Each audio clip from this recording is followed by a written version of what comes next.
Hello, hello, hello. And hello, Oster. Hello, I see. I wish you could join me in writing, but my desk is literally falling apart, so I have to deal with that first. Oh my gosh, I'm so sorry. That is the fear that I have every single day, every time I sit down at this desk that I have right now. So I really wish you well. But hi, how are we doing today? It is time. The WorldAnvil stream is not quite finished yet, but that's okay. I'm wasting no time whatsoever. I'm getting started on these prompts, like, as soon as possible. Just crunch, chomp, munch. That's just how it is. I need to go open up the SummerCamp page, of course, so I can actually see what the what the actual prompts are. I mean, I know what they are, but I want to be able to grab them from the list. So yeah, we have some excellent, excellent prompts for this week. Especially excited for the fact that I'm sponsoring one of them. And so that's a lot of fun. The Dumb Owl, hello, thank you for following, welcome. Missed all but the first one. I think they said they weren't going up for a little bit. Oh. Oh no, well, I mean, I wrote them down, so that's okay. That's alright, so... I have to pull up my Discord server then, because they're all in there. But yeah, so we have some really cool prompts today. We have tradition or behavior considered old-fashioned. We have an item of great cultural or religious significance to a people in your world, an ancient city still inhabited today. A historical figure venerated today, and why? Allure Bones, hello, welcome. And we see a profession that has been rendered obsolete, a children's tale or song based on a real event, a species now considered extinct, an historical culture whose influence is still felt today. These are the relics prompts. I didn't actually write down the wild cards. Oopsie poopsie. That's okay though. we will get them in due time. All that means is that I'm going to be a little bit late on the uptake.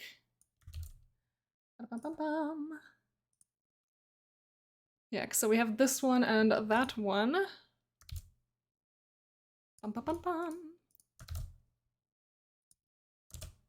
Yeah, so ceremony that represents a transition or a transfer, coming of age, funeral, etc.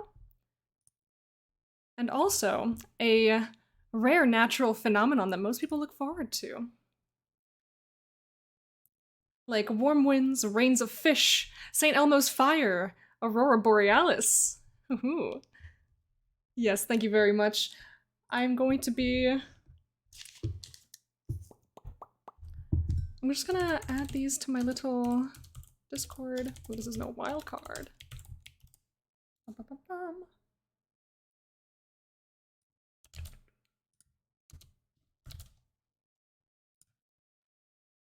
Wait a minute.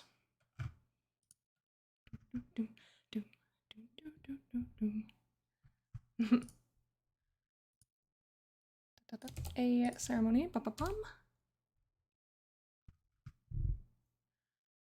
There we go. So tradition. There we go. And so that one's on the server now. But yeah, time to lurk. Yes, very good. I look forward to seeing what you come up with, though. I know you've already hit the little lurk button, but I look forward to seeing the articles you come up with as we go.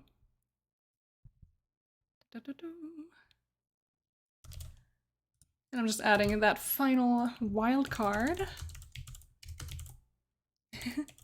Oh, Oster, yay, cheers.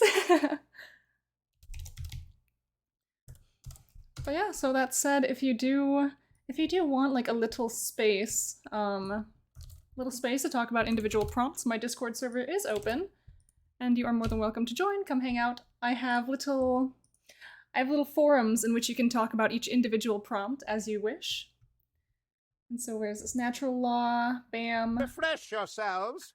Oh, sippies have already begun, thank you. I appreciate you. Oh, my badges are overlapping with my callouts here. Oh no. That's what I get for layering things just at random. Here we go. Okay, that is finished. My Discord server is now equipped with all of the prompts, and they shall be available. Okay, so we're gonna have to start working just... Oh, Cedra Hunnit, hello, welcome. Welcome in. So let's see. If we just pop on over to to here. Wahoo. You'll see a couple things. Feral Fridays list. That's not what we're looking at today, though. We are just going to dive right into what we've been doing every single week since the prompts dropped. We're going to open up each of these individual prompts, pop them into my little file here, and we're just going to start brainstorming, start thinking of ideas. Tradition or behavior considered old-fashioned. All right. If we're going straight into this, I'm thinking, because we're focusing on our Savella, tradition considered old-fashioned, a lot of the traditions that would be considered old-fashioned would be related to the monarchy that is no longer. And so a lot of the traditions, a lot of the kind of like cultural motions that are occurring would have been related to the monarchy are now being faded out pretty much by force. And so yeah, it's not real world if you speak using the grammar from an older edition text rather than a more modern one. TL Cassis, hello! Hello, welcome! Yeah, if you speak in a way that's like, clearly it's been taught before. Oh wait, thank you. Yeah, like if you know that your language is taught in a certain way, you know, prior to the modern day, and you hear someone talking that way now, you're like, oh, you learned that a long time ago. You're kind of stuck in the past a little bit, maybe, depending on how you view it. But yeah, so tradition or behavior considered old-fashioned. A lot of these might actually be related to... okay. So, we're doing a lot of talking, not a lot of writing, so let's just go straight into the writing part, less of the talking part. And yes, okay, beautiful. Yes, in our Savella, most of the traditions that are now considered Christ Writer. Is it Christ Writer, Christy Writer? Hello, welcome! I feel like I always mess that up. Or I say always, but it says your first time chatter. I've definitely seen your name before, but hello. No right, only talk. This is how stream work, is it not? That is true, that is true. Yourselves. And hello, Sippies. Hello, everybody. And hi. I see you. Well, first of all, I see Inquisitor, I see Laura Bones, Nino, Moonlight Bard, ECC Books, Christ and Writer together. Okay. Cool, I got you. But yeah, so... And Obi Shaker, hello. Melissa Plays RPGs, hello. Christ Writer, hello. And Jacob W. Been on Moro's stream. Oh. That's pretty cool. I didn't know that was happening. I'm stumping on a few of these, so I'm psyched to hang out with y'all and maybe get inspired. Heck yes. So stoked to figure these out. Me too. And good time zone. Good time zone to you as well, Shadow Phoenix. Me too. I didn't get my thing relic. Yeah, I was kind of hoping for more, like, objects, more items. More of, like, the actual physical, like, relics. But yeah, I don't know. We'll have to see. Oh, need to do notes or else my TTRPG session will be scuffed. Oh no. Try for 10% of prompts a day. That's pretty good. Missed the language. Oh yeah, we were joking about how many languages we were gonna get today and we got 0. That's so sad. I was hoping for, you know, maybe 8. A modest number. If you've seen me, maybe it's because I love Moro and I've watched her lots. Yeah, I mean, that's totally fair. We do love Moro in this house. Her streams, yes.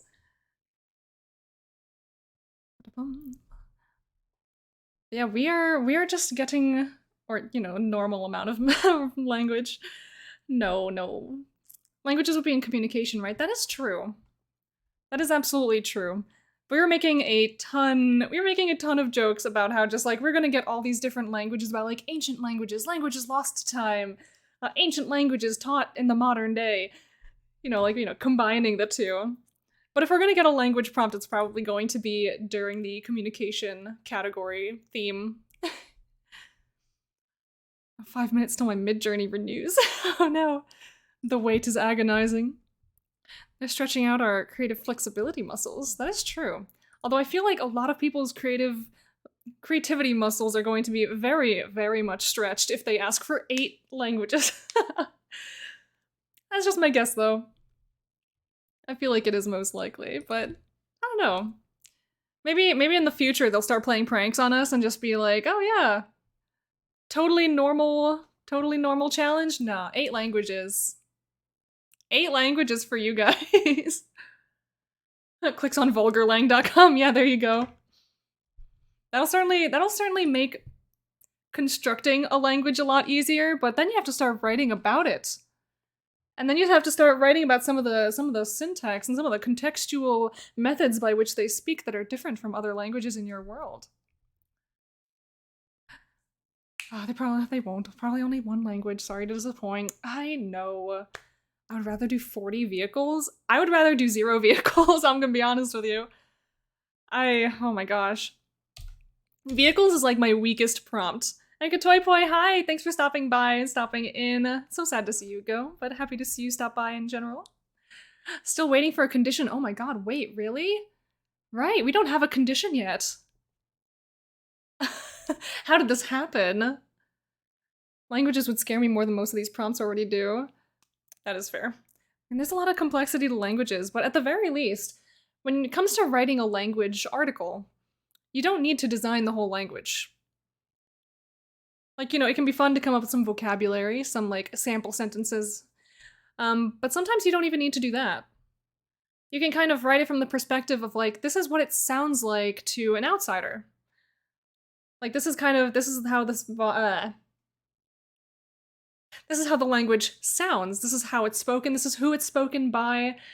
Here are some of the, like, differences in the syntax between this language and the language of, like, the more, like, common people in your setting. You know, so you technically don't need to even include, like, a lick of vocab in there. You can just compare and contrast the languages that exist in your world and what they sound like, how they act, the things that they focus on. Yeah, no one expects Tolkien Elvish or a full Klingon dictionary, but it is a lot of fun. Yeah, people are talking about phrases and metaphors, exactly. Like, I've not written the entire language for Nimavi yet. That is absolutely a language that I have planned and have, like, kind of theorized a little bit. But all I know is that, like, from a base, like, I know that this language is extremely based on and, like, built upon kind of, like, possessions and relationships between, like, speaker and subject. And so, however it is that I eventually write this, you know, actual, like, conlang, a lot of how they speak is going to be related to identifying who you are and what your subject is to you. You know, so if something is yours, there would be a very specific way to denote that. In contrast to if something belongs to someone else. Or if someone has something, but it belongs to a different person, there'd be ways to say that grammatically. It's a lot to think about, but it'll happen. It'll get there one day. But yeah, so prompts. Prompts. What are we thinking? What are we thinking for traditions or behaviors considered old-fashioned in your worlds? Because I'm trying to think of mine right now. And a lot of mine are tied to the former monarchy that was quite recently, and has now been taken over completely. So naturally, a lot of the behaviors and traditions that they set in place are now being kind of, like, pushed out by the powers that now sit upon the throne because they just don't like it. It reminds them of how things used to be. Is a silver badge now meant to be gold? It is not, because I have not achieved my gold badge. The silver badge you see here is my badge. So, until I get that funny little number all the way over there, up to, till I get it up to 24, silver it shall remain. But yeah, so we'll have to see. We'll have to see how much we can get throughout the week. I'm like a little bit behind, so to speak. Soon enough, I'm sure. I hope so. Because I feel like I'm slowing down. Like, the first week I had 10 done, this past week I had 8. Or, no, this week I got 6 done, putting me to 16. And so I'm like, ooh, am I losing steam? Am I just, like, not sitting down for long enough to write? I don't know. We'll have to see. But yeah, it could go any possible way. We'll just have to start writing and figure out what we're gonna be doing. Life be busy, yo, it sure do. Way ahead of my expectations, only promised bronze and I've already done those, plus, heck yes! That's the energy that we love, this is the energy that we are promoting in this day.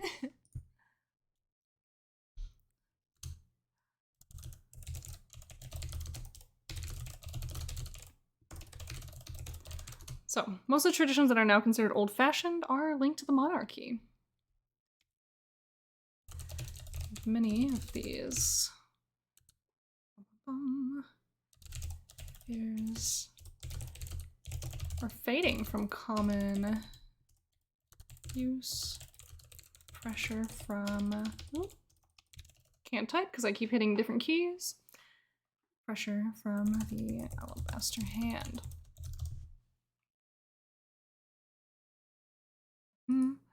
Refresh yourselves. Ooh, sippy.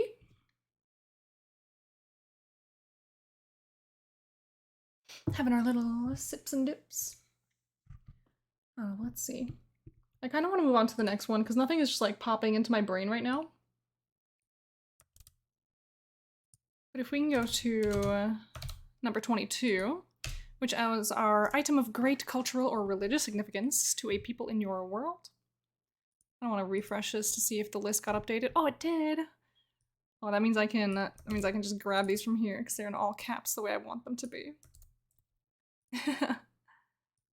So, item of great cultural or religious significance to a people in your world.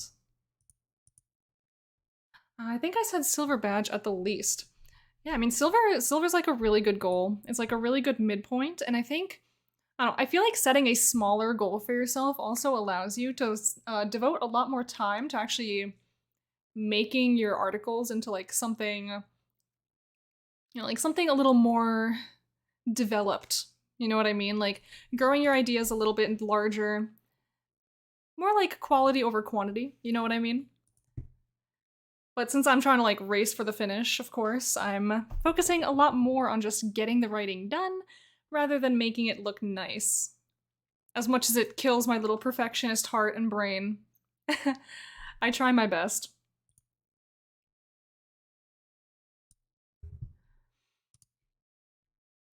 Let's see, I would like to go look at an article that I've already written just to get some thoughts. Exactly, quality articles take more time. Yeah, 100%. Like I will say it, I don't think that summer camp is intended for like quality.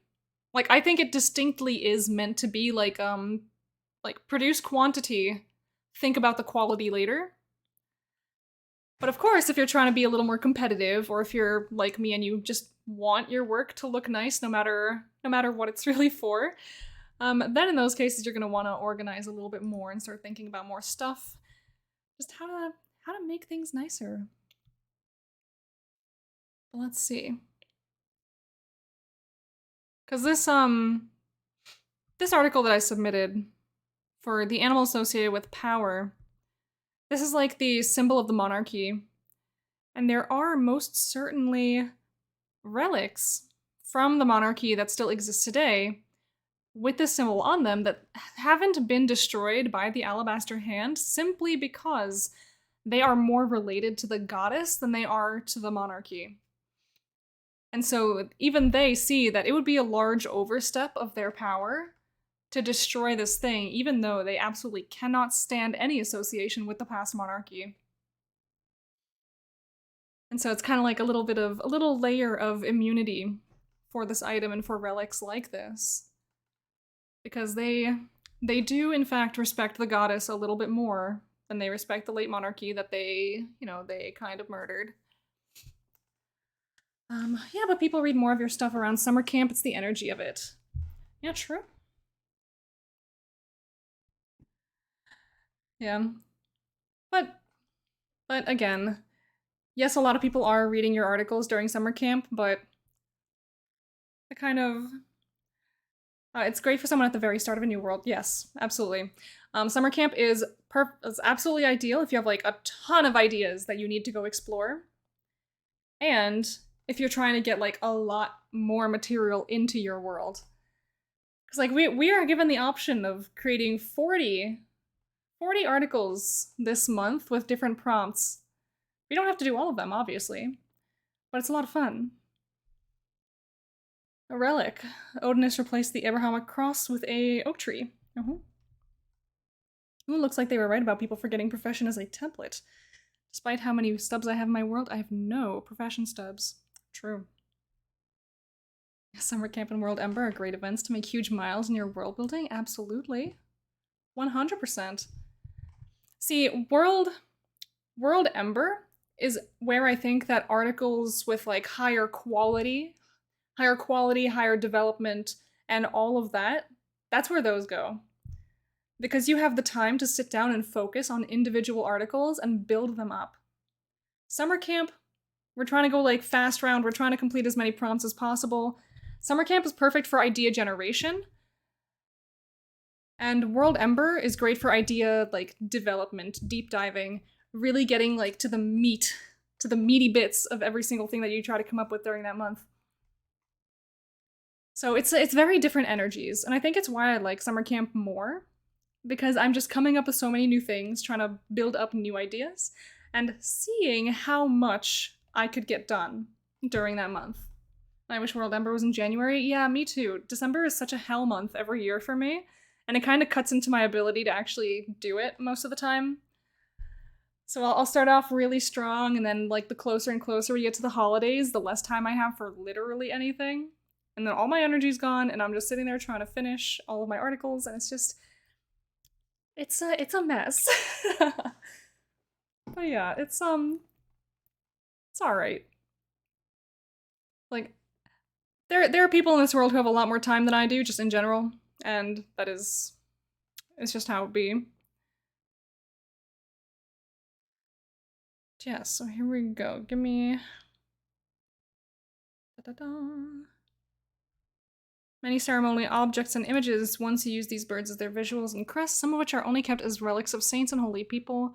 Their connections to these gods made them sacred even to the alabaster hand, in spite of the symbolism of the animal and its connection to the monarchy. So yes, this is exactly what I wrote in this little article right here.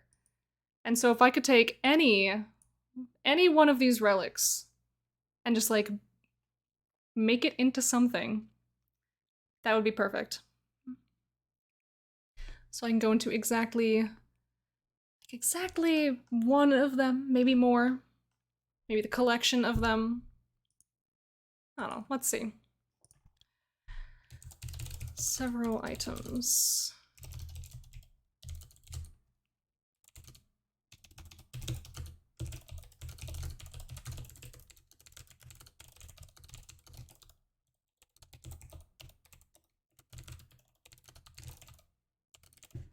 Ooh. I'm so good at typing. Despite bearing the image. I'm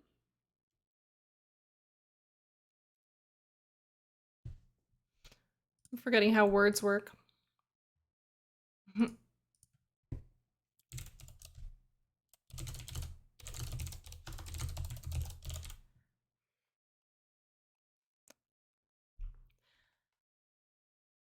Yeah, now I have to think, like, what exactly kind of, oh wow, my jokey idea about Knight of the Blue Anvils from stream is turning into something cool and good?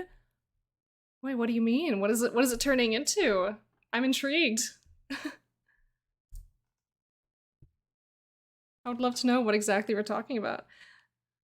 And I need to start getting heavier into my prompts. My weekends are always too busy with sessions to sink big time into it.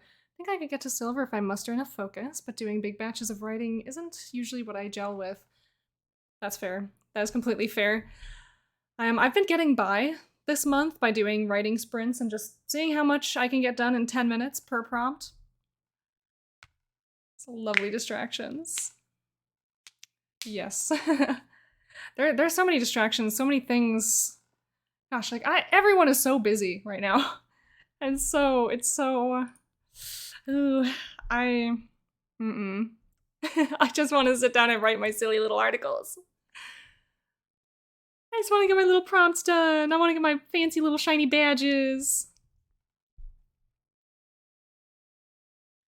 Yes, I need to think about exactly what kind of relics these are and what meaning they would have and who they would have meaning to. So I'm thinking we may write about a relic of Levier, patron of Arsavella.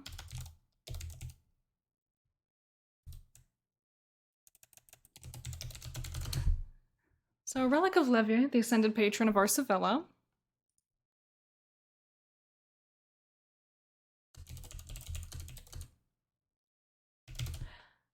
And when all the anvils turn blue, people party and hook up their deepest desires come true. Ooh. Only consensual ones are possible. Excellent. Oh. Aha. Okay, yeah, that's really cool. Yeah, it sounds like a really interesting idea to play with. See, sometimes the memes come up with some meaningful things. How meaningful.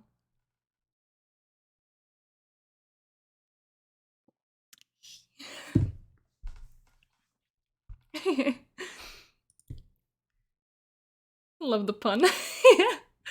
Yeah, thank you.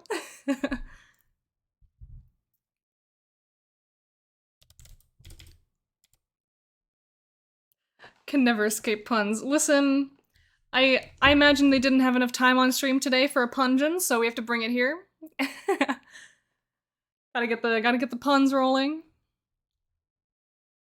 So if you have any puns that you need to get out of your system because there wasn't a pungin today, then feel free to just get them all out in the stream. I might get mad at you. I might wag a little finger at you. No, they still did. Dimmy melting and dying in the background. Oh no. Oh, Janet really allowed Dimmy to die like that so they can get some puns out. Oh, well, I hope now he's at least in a pool, hanging out. Or maybe indoors, out of the sun, I don't know. Whatever makes them happiest. It's a hilarious ending. I think we might write about a little bit, though it is,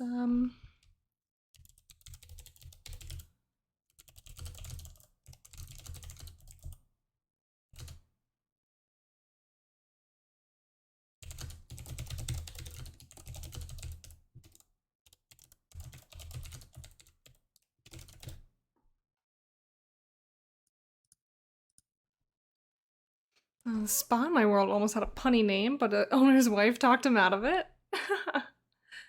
Really need to let these prompts simmer in my brain because it's drawing absolute blanks at all of them.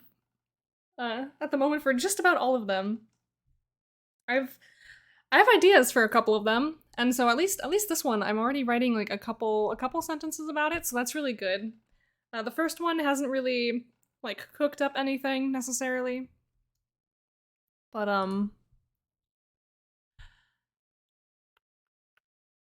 ooh, maybe our old-fashioned behavior.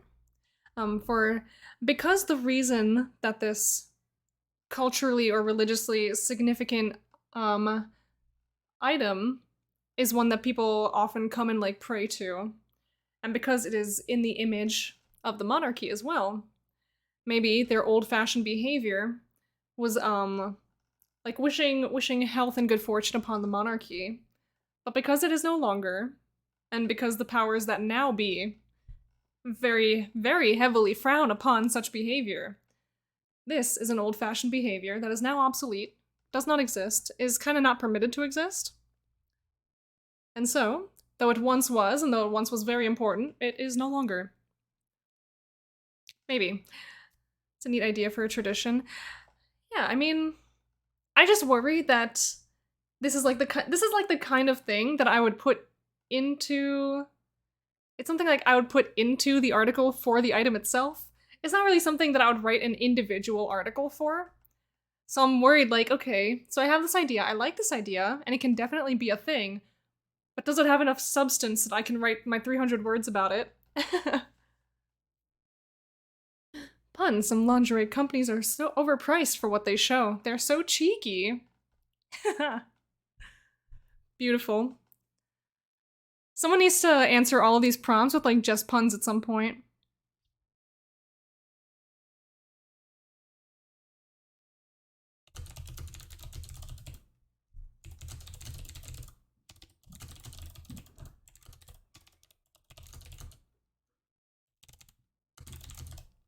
That would be a real punishment. Oh, it'd be a fun badge to get. Explorer prompt begins with a pun of sorts. Oh gosh. No, don't suggest that. Someone will do it. All right, next summer camp, I'll make a badge for whoever wants to add puns to their articles. At least one carefully hidden pun. There you go. That'll be my next little camp. Camp Pungin. I'm coining it for next year. Camp Pungin. Oh, I'm gonna get that badge. Oh my gosh. We heard it first. We heard it here first, folks. We're getting Camp Pungin next year. I don't know, we could do it as early as World Ember. What do you guys think? How many camps are there now? Not enough, I'm gonna be honest with you. Yeah, we could do this as early as World Ember. Just introduce Camp Punch. Well, I guess for World Ember, it doesn't make sense for it to be camp. But, I don't know. We'll have to think about it. We'll have to workshop it a little bit. Has never truly done World Ember. Well, it'll be a wonderful time. You'll be in for a treat. Camps in World Ember could be one. Why not? I don't know, because you know summer camp, and that's where the camp comes from. So, I don't know. We'll do Forge Camp Pungin.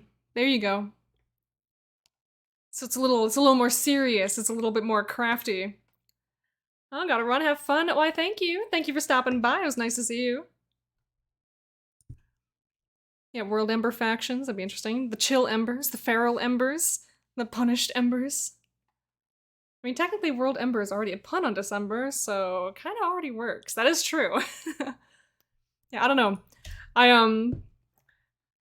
World Ember is also not really my turf, you know what I mean?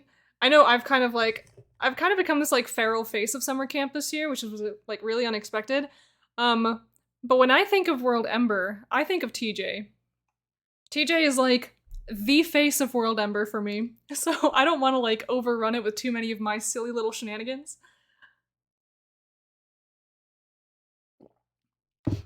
Yes, absolutely. That's TJ's domain.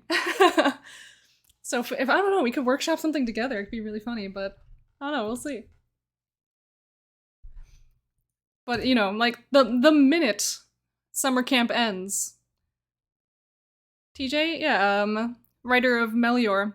Every time you see in the chat where someone posts that little gif of like World Ember is coming, that's TJ. That's TJ's face. That's that is the face of World Ember right there. Refresh yourselves. Anyway, thank you for the sippy. From that point, be that dad friend. But yeah, I guarantee you that maybe even before summer camp actually ends, we are going to see TJ in the chat with like the countdown timer for World Ember. It'll be really good. That's when we come in like every single day into the chat, be like, this many days until World Ember. J Murphy, hello there.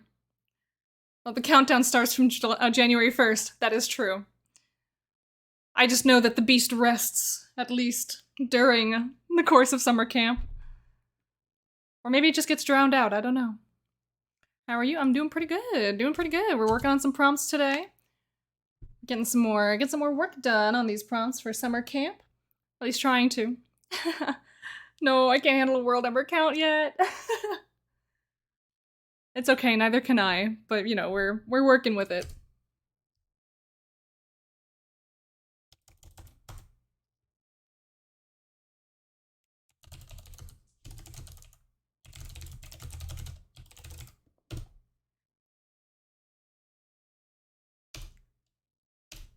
So alright.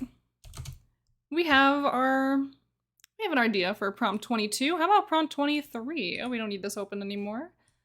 An ancient city that is still inhabited today. Woohoo. Now, what ideas do I have for an ancient city that is still inhabited today? Wondering. Not sure exactly where I want to go from this. Because of course Arsavella is... Yeah, Arsavella is in itself like a very ancient city. And it does still exist today, but I've already written this article, you know, for a previous prompt, for the Seat of Power, because I would argue that that's kind of like the more important aspect of it, so I'm not going to just like... Refresh yourselves. I'm not just going to shoot it over to this other prompt. And thank you for the sippy.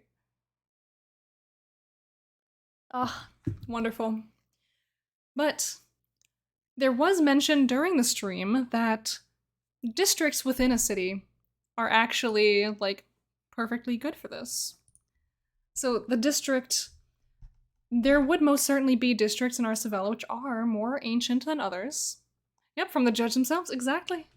Exactly, and so if we are given some leeway in this regard, I would absolutely like to use it. And so let's see, I do have... Ruins also worked, according to Janet, absolutely. I do have an opinion question on 23. Which folks like better? Newest Orleans or a post-apocalyptic replica of New Orleans?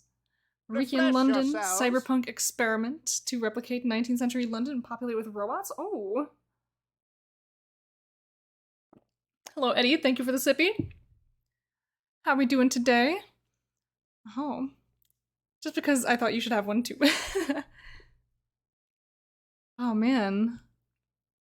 I mean, honestly, post-apocalyptic replica of New Orleans sounds like really cool.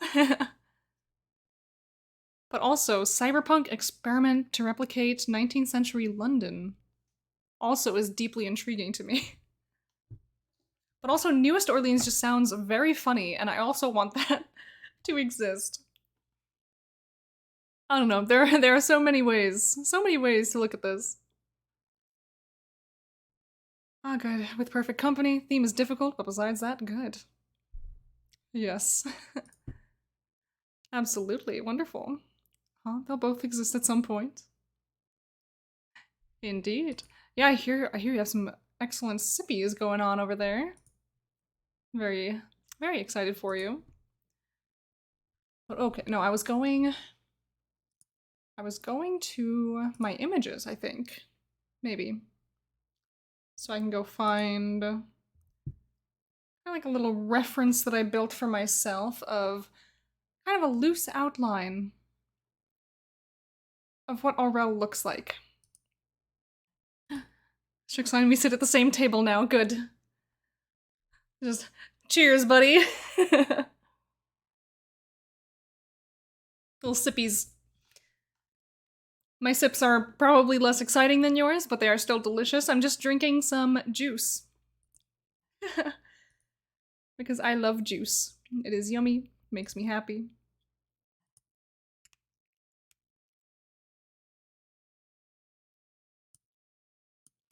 I don't know, so let's see. I have a couple districts of Aurel that I would be really interested in kind of building up. I'm kind of wondering if maybe the ruined quarter and some of the city outskirts might be this ancient part of the city that is still inhabited today. Parts of the city that haven't been rebuilt from the ground up, parts that still remain kind of in the disrepair that they once were in the past. So I don't know, we can pop this over here. And we have this kind of like half portion screenshot of like some city outskirts, the Silver Quarter and the Ruined Quarter. This is kind of like where like the poorer people live in the city. So of course, yes, it's ruined, it's silver, as opposed to kind of like the Gold Quarter where the nobles live. There's also like the Maker's Terrace, or the Maker's Enclave, the Trade District, these are all different places. The Purifier's Path is actually It's where like the it's kind of like the barracks, like the military quarter. I don't know. The actual size of everything on this map is certainly not where I want it to be. Because I don't really know how to make city maps, you guys. I'm gonna be honest with you. I just kind of threw this together at one point. Like, this is kind of maybe the structure I kind of want to work with at some point. And once I figure out how everything should actually be laid out, maybe I'll make like a fancier map. For now, all I know is that certain quarters exist. The map will come later. But yes, the Purifier's Path is the military district, if you will, where all the guards and the barracks are. And the Alabaster Terrace is kind of like the seat of power, if you will. So I can go kind of like one of two directions here. I can either say that this like ruined section of the city is actually ancient ruins of the city that just simply haven't been developed, haven't been worked on and inhabited properly. Or I can go with the Alabaster Terrace and say that most of the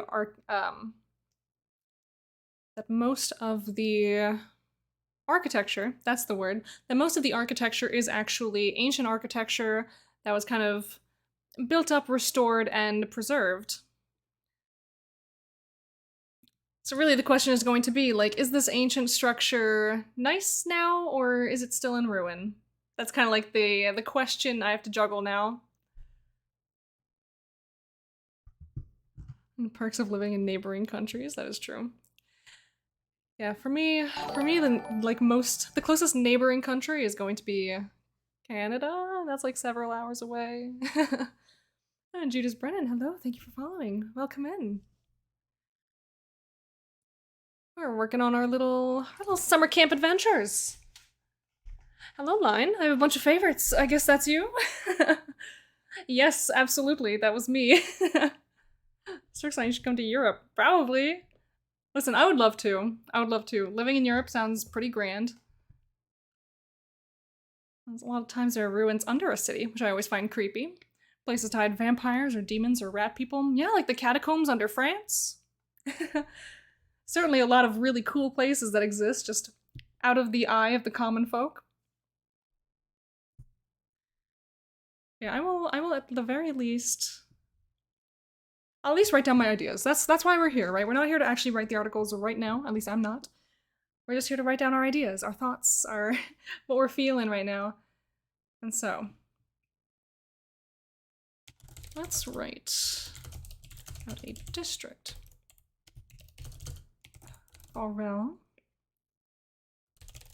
That still prominently displays its ancient architectural origins. Write down ideas is what I should be doing. Instead I'm procrastinating like a pro. Yes, absolutely. Rat people aren't real. Don't be daft. Goat people. Goat people, lizard people, and cow people are real, but not rat people. No, there's no cow people. The cow level isn't real. We all know the cow level doesn't exist. There's an underground river under downtown in my hometown. Ooh, connects to the basements and a lot of shops. Oh, that's really cool. How long are your streaming sessions? Usually about 2 hours. I usually kind of hang out for 2 hours, maybe a little longer if I'm just having a good time and I don't feel like getting off yet. So yeah. Yeah, we're clearly making great time on these prompts. We're on the third one and it's been like 48 minutes. So oopsie. No cow level justifies my not buying D4. How often do you stream? Well, typically it's 3 days a week. During the month of July, I'm doing 4. Although that is no longer accurate because the next 2 weeks after this one, I'm going to be away on my weekends. So I'm gonna be streaming like twice a week for the next 2 weeks after these. I don't know, but you can actually see my schedule in my like little about section, like, you know, down below the stream, and I have my little schedule written down over there. And let's actually see what it says right now. It should still be correct. It should still be right. Yeah, I got my productivity and co-working streams, which is like what we're doing right now. Tuesday, 7 p.m. EST. Fridays at varying times during July, although it's likely going to be 10 a.m. just throughout the rest of the month. And Saturday, which is where we are, 2 p.m. Eastern Time.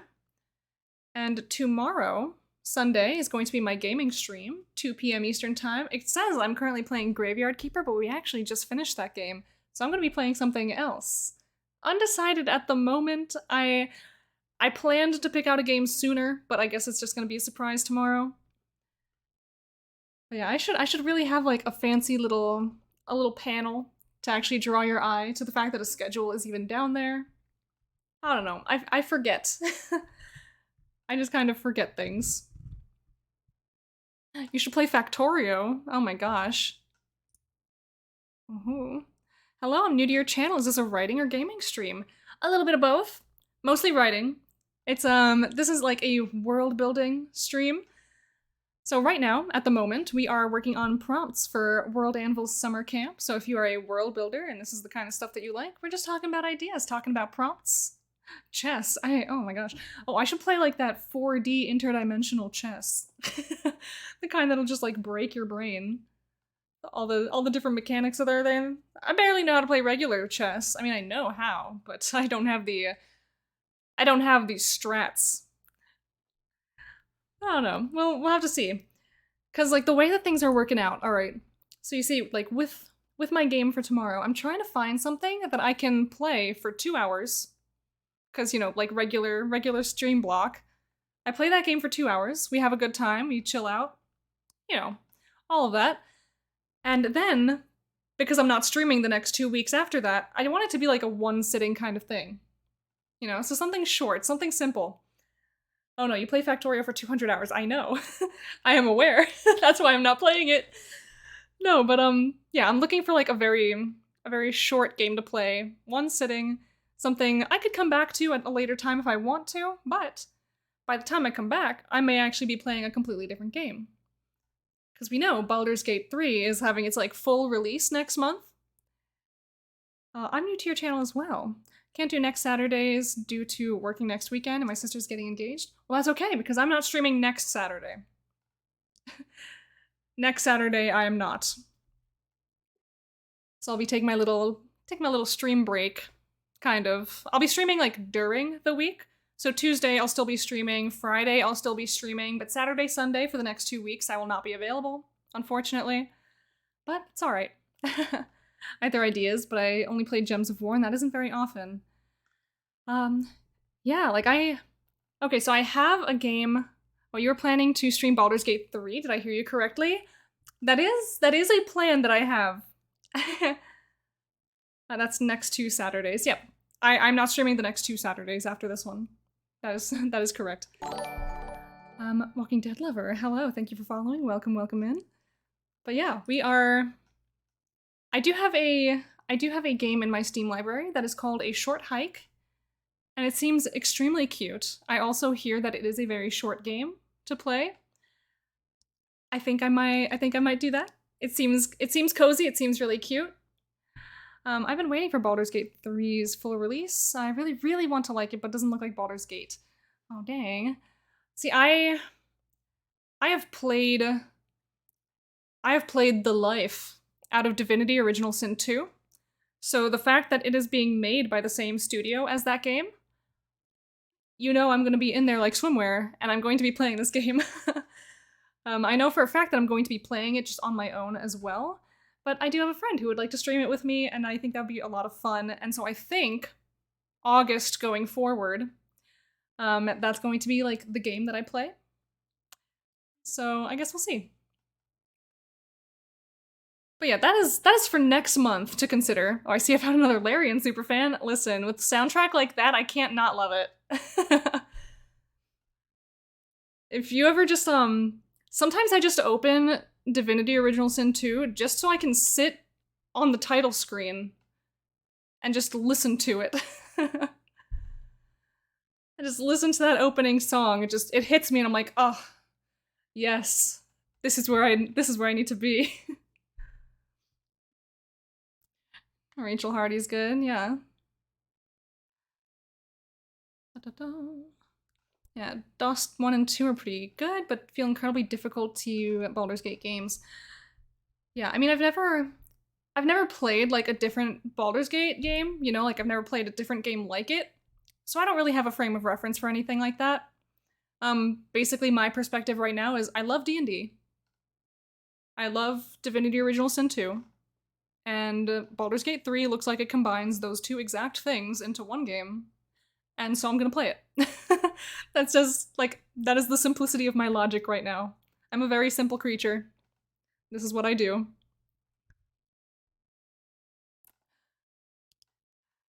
And yeah, so absolutely. I do that with Morrowind, yes. Hubby plays Borderlands 2 sometimes, yeah. Lots of wonderful games basically being talked about right now. Lots of cool games being released, lots of cool games being played. There's just so much. There's so much. I want to do all of it, but time is just a thing that I don't have a lot of. We are unique in our own way. That is true. Like we all have our own unique perspectives, our own unique origins. We all come to, even if we all come to the same conclusion, like, to knowing this game. We know it from different places. We like it for different reasons. It's just fun to see all these different perspectives like kind of mashed together in one place. But yes, we are here to world build. That is the goal today. Listen, are we really world builders if we don't get sidetracked like every 2 seconds by some other topic? I don't think so.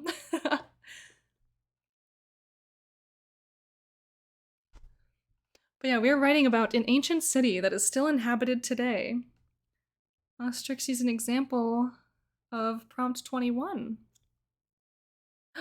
Wait, what was the example of prompt 21? Oh no, I forgot my own words. I've forgotten what I said.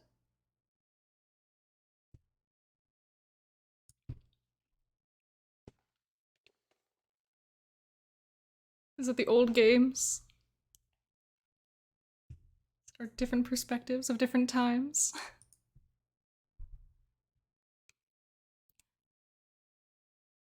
But yes, ancient city, still inhabited today.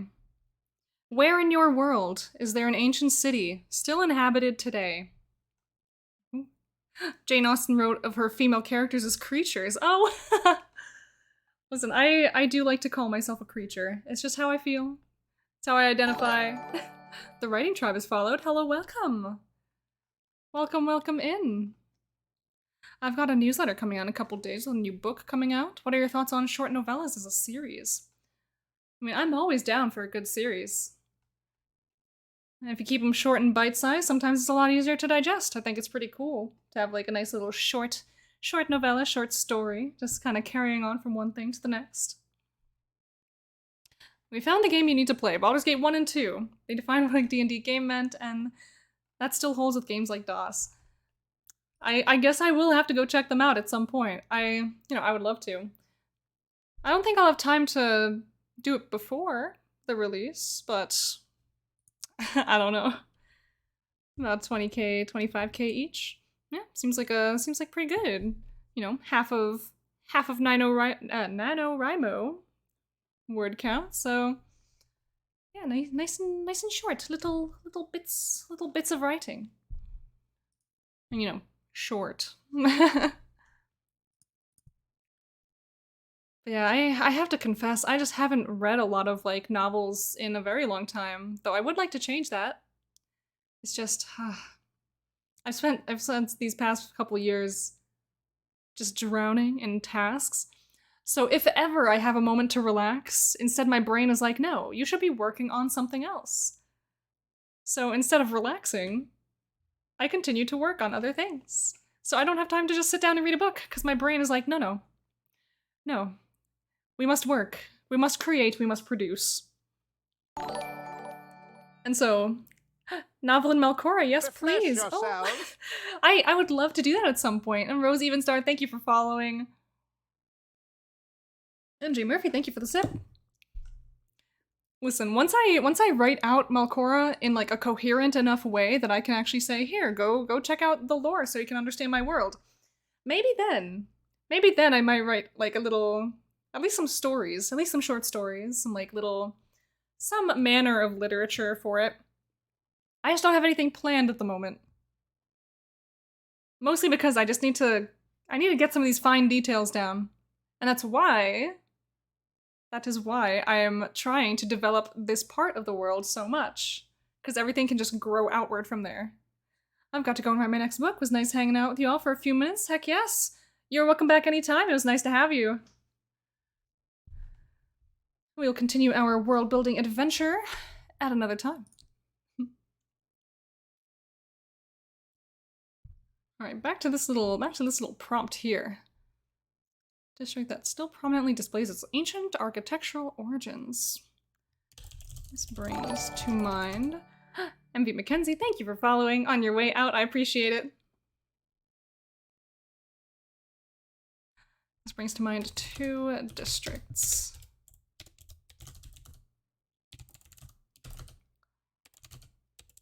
The Ruined Quarter and the... Oh gosh, what did I name you?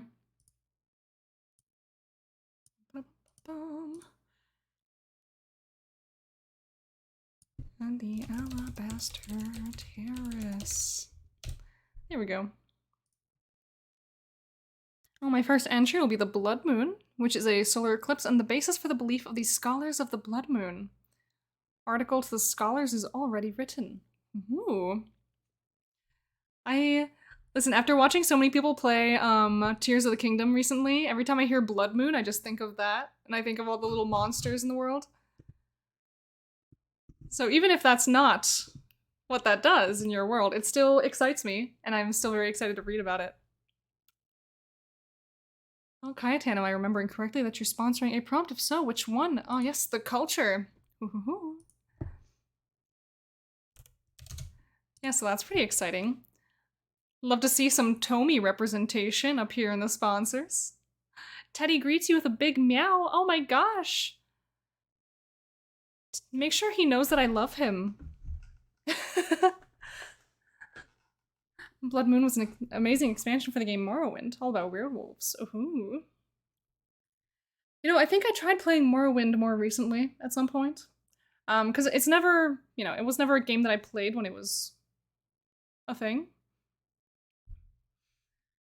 I was only able to get through a little bit of it. Mostly, not even because of like the game itself, but because of how it ran on my computer, and in other words, like how it didn't really run on my computer very well. I had to find a lot of jank workarounds just to get it to run properly out of Steam, and it was an adventure. It was a mess. I just wanted to play the game. Morrowind isn't pretty anymore without a lot of mods. Story writing's still the best in any game. I mean, yeah, I was really intrigued by it. I really enjoyed going through some of the story, but at some point my computer was like, hey, whatever you're trying to do here to make this game run properly isn't jiving with us really good. Don't do that anymore. I'm like, okay. I'm sure if I tried again in the modern day, it might actually be fine. Don't run it through Steam. Yeah, I do know that that is like a thing now. So definitely the avenue that I would take. It's just, why must it be so complicated? I mean, I know it's not complicated, but like, why? It should be just one little button. Steam should make it so easy, so simple. But no. Download a whole new engine. It's 20 years old. Well, listen. So it's like World of Warcraft. I mean, I know that it's a modern game that they still update, but whatever.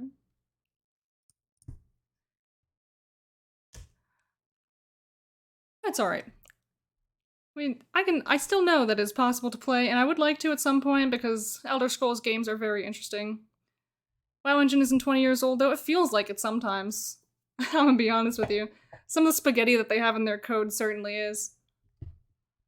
That's why every time they try to fix something, another 10 things break.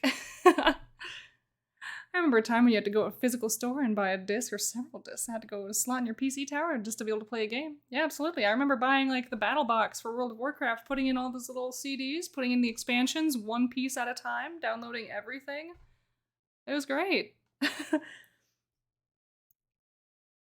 I think I might be on the younger end of like people who still lived this experience. That's just like not a thing people do anymore. It's not a thing you need to do. I don't even have a disk drive on my computer. Like, it's not even an option that I have. So it's hee. I would have to quite literally go out and buy a like external disk drive and put it into my computer so that I could use a disk if I acquired one for some reason. My new laptop also doesn't have a disk drive anymore. Yeah, most of them just don't, because for the most part, you don't need them. How do you save files? Well, you know, not on a CD. we got yeah, memory sticks, external hard drives. Exactly. Yeah, when I say disk, I don't mean like a disk drive, you know what I mean? I mean like a CD. A little thing that you can like put on your finger and spin around for funsies when you're bored. Or a floppy. Yeah, exactly. We can use floppy disks. Wahoo. Yeah, no, that isn't what I meant. I meant like CDs. Yeah, no, I definitely have a hard disk in my computer. Yeah, introduce you to the thing called the interwebs. Used to play Sims 2 when I was younger, so I remember my computer had one specific expansion whose disk I had to put into play. Any other expansion's disk would not work.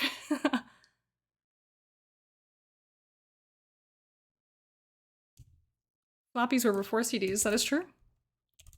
I remember having to do assignments at school when I was like a very wee bab. And I had to go tell my parents to go out and buy me floppy disks so I could save my assignments from our family computer and bring them to school. Those were some cool days. Those are some very, very cool days. Floppies are the save symbol from MS Word for you young people. True. First computer had a tape drive. Very fun. Computer punch cards, heck yeah. My, how technology has progressed. See, this conversation would be so awesome if we had like a lost or ancient technology prompt. Maybe your old-fashioned behavior in your world is that your people still use floppy disks. in a world of CDs or what is beyond. That'd be pretty fun. Like, damn, dude, you still save your files to a floppy disk? But then you find out that they've created a 10 terabyte floppy disk, and then you're like, hello? Honestly, yes, can we bring back floppy disks but make them 10 terabytes? Technology has progressed that far. Can't we make it happen?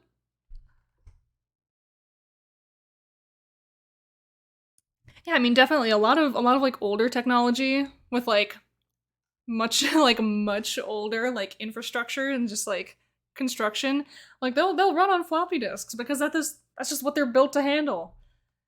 And the hassle of replacing all those parts and that foundation of this technology is just like, it's too much. It's too much, who cares? Yeah, because the time it takes to transfer information over the internet, most major observatories simply mail each other portable drives of information because it's cheaper and quicker to transfer terabytes via USPS International Mail Service. Yeah, awesome. Live in an old-fashioned home because it was kind of a mistake. Oh no. I say my mom should have sued the doctor for malpractice. And I would have more time to write prompts. Oh gosh.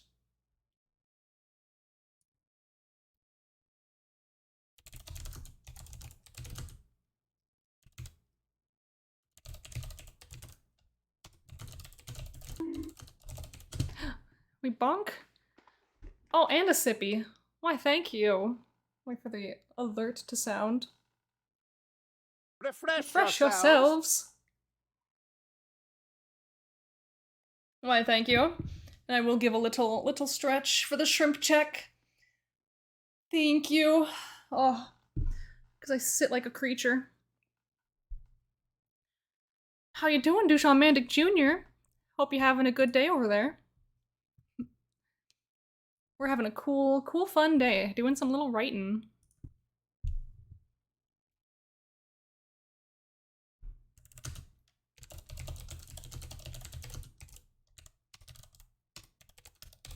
Oh, that's what shrimp is about. I thought you might have shrimp as pets. No, it's a posture check. This is, it's the button you use to bonk me when I start sitting like a creature, when I start slouching like that. I gotta sit up like a normal person, gotta keep my prim and proper posture. at least the best I can. I don't know, sometimes it's hard to, I don't know. I sit like an animal. So my older brothers were already in high school and uni when my mom remarried. Doctor said kiddos were no-go, but here I am, surprise! Listen, that's just how life goes. Life finds a way. They tell you it can't happen, and suddenly, oh look, it's happened. Do I have enough to say about packs of wild lawyers to fill a species prompt, or is the joke too thin? This is what I must now decide. Oh no. I think that sounds hilarious, and I think you should absolutely do it.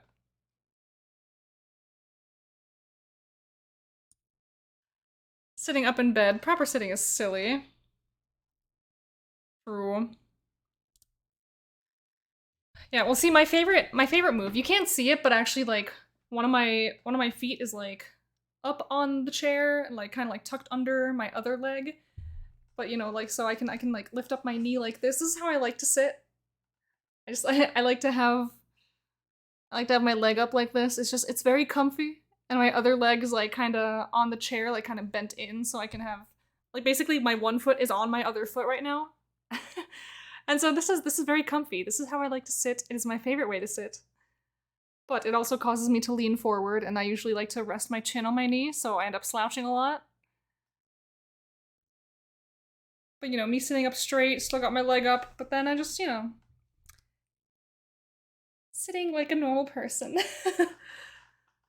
It's only 300 words. If you can't pad an article about lawyers with enough mumbo-jumbo legalese to get 300 words, are you even a writer? True. Listen, just get some particularly exciting, silly quotes in there. Maybe some of these lawyers are just like barking at each other and they're just throwing out legalese at each other to harass to intimidate each other into silence. And picture a guy in a suit on all fours with a bunch of paperwork clenched between his teeth. See, that is how I picture myself, but with like summer camp prompts, and that's Camp Feral. Just, I was gonna grab a piece of paper, but for some reason I just don't have one. Oh, here we go. Oh, there's like stuff all over this one. But it's just like me on all fours, like, ah. I need the prompts. Give me the prompts. Now I unfold this piece of paper because I actually have stuff on it that I want to read later.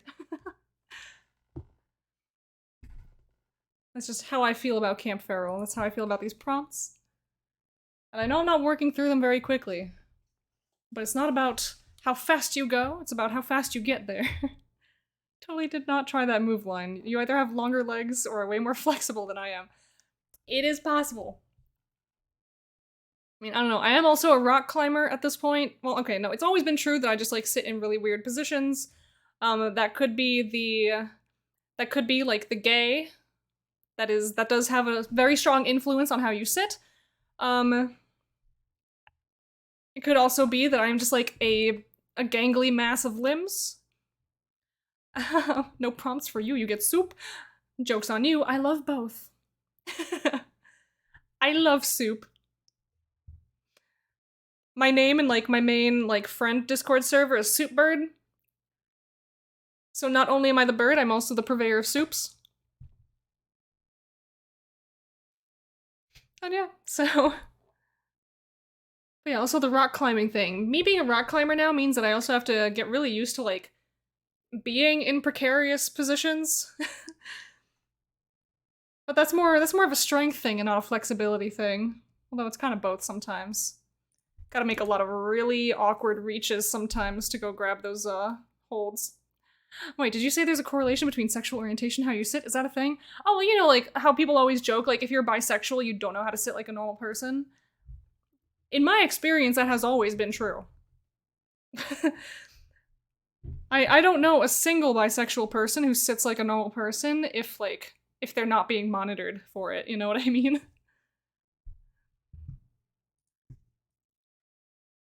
They'll just sit in like really, really awkward ways. Like, I'll just like my armrest is here. I'll have my legs like kind of like over my armchair and I'll just be sitting like this and just like a creature. Sitting like this. Sometimes, oh my god, sometimes I'll just be like over here. I have a wall over here. And so I'm just like hanging out over here like this. And I'll be like shoulders deep in my chair. So catch me playing video games like this. It's very healthy and very normal to be sitting like this, I promise. And so, we just kind of have to unfold ourselves. And yeah, we put on our best face for stream. Friend said guys who don't wear socks are gay. It was a what the fuck moment. True. It's oh my gosh.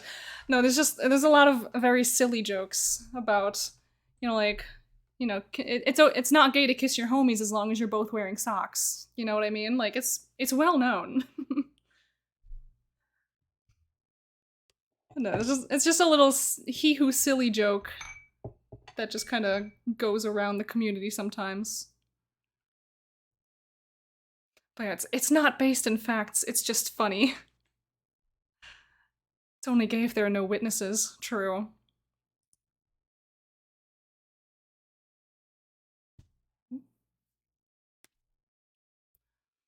But yeah, obviously everyone wears socks. Or everyone also is capable of not wearing socks.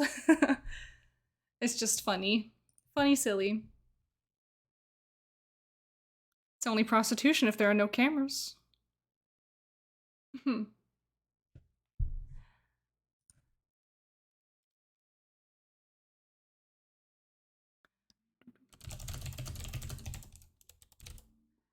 This ruined quarter is inhabited by, but not by many.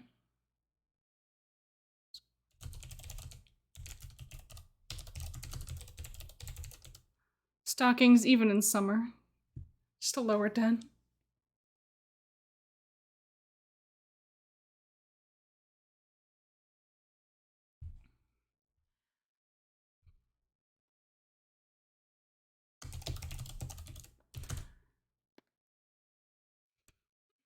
So yeah, we're still thinking about this. Still thinking about this little quarter, and like I guess I know at least I'm going to be writing about one or the other. One of these two quarters is going to be my topic. We'll see. Everybody's capable of being gay. Find me a straight man who isn't gay for Ryan Reynolds. Fair.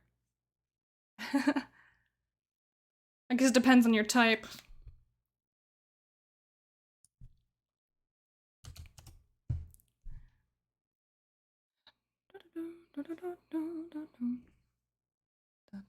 As my husband says, I'm straight, not blind. Yes, exactly. That is the perfect way to look at it. Like, I can acknowledge that is a beautiful, beautiful man that I'm looking at. But the attraction doesn't necessarily need to be there.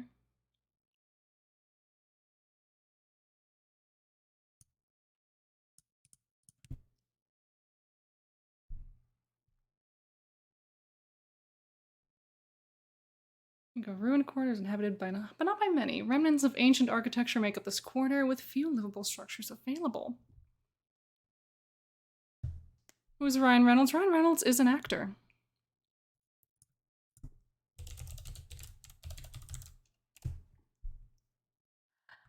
Played Deadpool.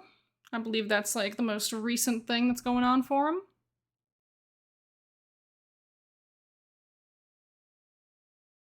Ooh. Yeah, Canadian guy who plays Deadpool. It's a good description.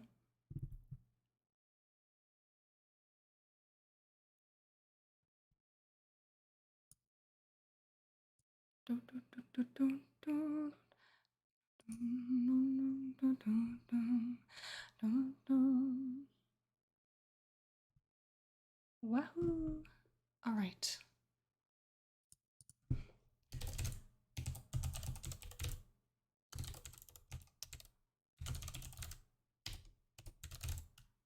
How would you know he's Deadpool if he always wears his mask? Mostly watch classic films. Well, he does. He's not always in the mask. Can't name anything he's been in other than Deadpool. Honestly, off the top of my head, I can't really think of anything either. I don't know. No. Oh, he was. Oh my god, he was in Detective Pikachu. He was. Wasn't he the guy in Detective Pikachu? Yeah, there you go. That's what he's really known for.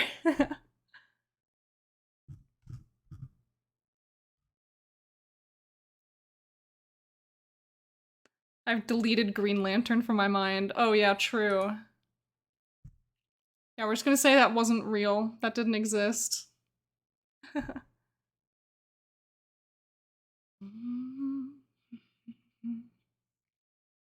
Oh, apparently he was also in Harold and Kumar Go to White Castle.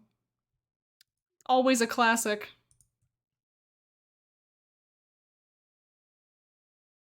So yeah, that's a fun one.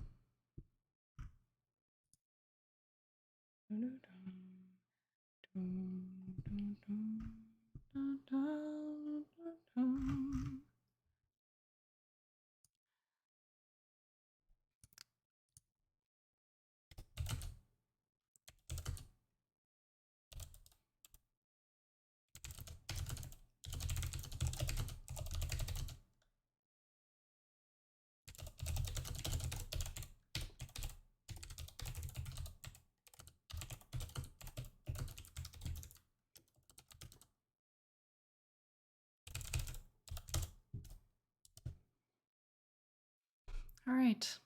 So yes, we do have these two districts that we will consider writing about. And so in the meantime, let's just move on. Historical figure still venerated today and why? So this is my sponsored prompt, right? 1, 2, 3, 4. Yes. Are these out of order? I think these were announced in a different order because I think prompt 25 is the one that I'd written down that was mine. Oh no, it is 24. Okay. No, I just got a little mixed up. I thought it was prompt 25. That's my bad. Yeah, prompt 24. I will be doing my best to not look at the entries that anyone creates for prompt 24 for as long as possible. I will be holding off on reading any of these articles until after summer camp is over during like the judging period. And so if anyone ever posts a link to this character throughout the week, I'll just be like, "Oh, suddenly I don't know how to read." It's like I want to get the full impact. Like when you believe that this article is fully finished, that is when I wish to read it. So I don't poison my brain with what could have beens or what used to be and now isn't, you know what I mean? So with that in mind, I think I will move on to the next prompt after this for just writing purposes. To a profession that has been rendered obsolete. Oh, I have so many tabs open that I'm just like, uh-oh. All right, here we go. A profession that has been rendered obsolete. So I'm thinking.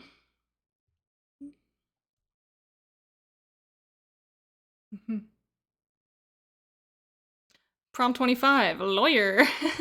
Oh yeah? We don't need lawyers in this world anymore? That's why they're feral now. Oh true, we released them into the wild. Our poor little domesticated lawyers no longer have a home.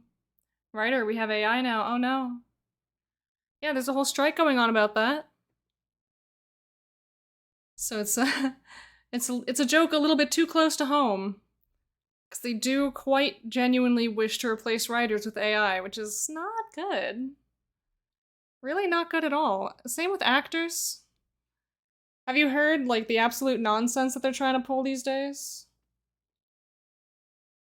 The whole deal with, like, scanning background actors with AI so that they have, like their face and, like, their form always available for any future production. They pay them for 1 day of work and they have it forever. They never get paid again for that.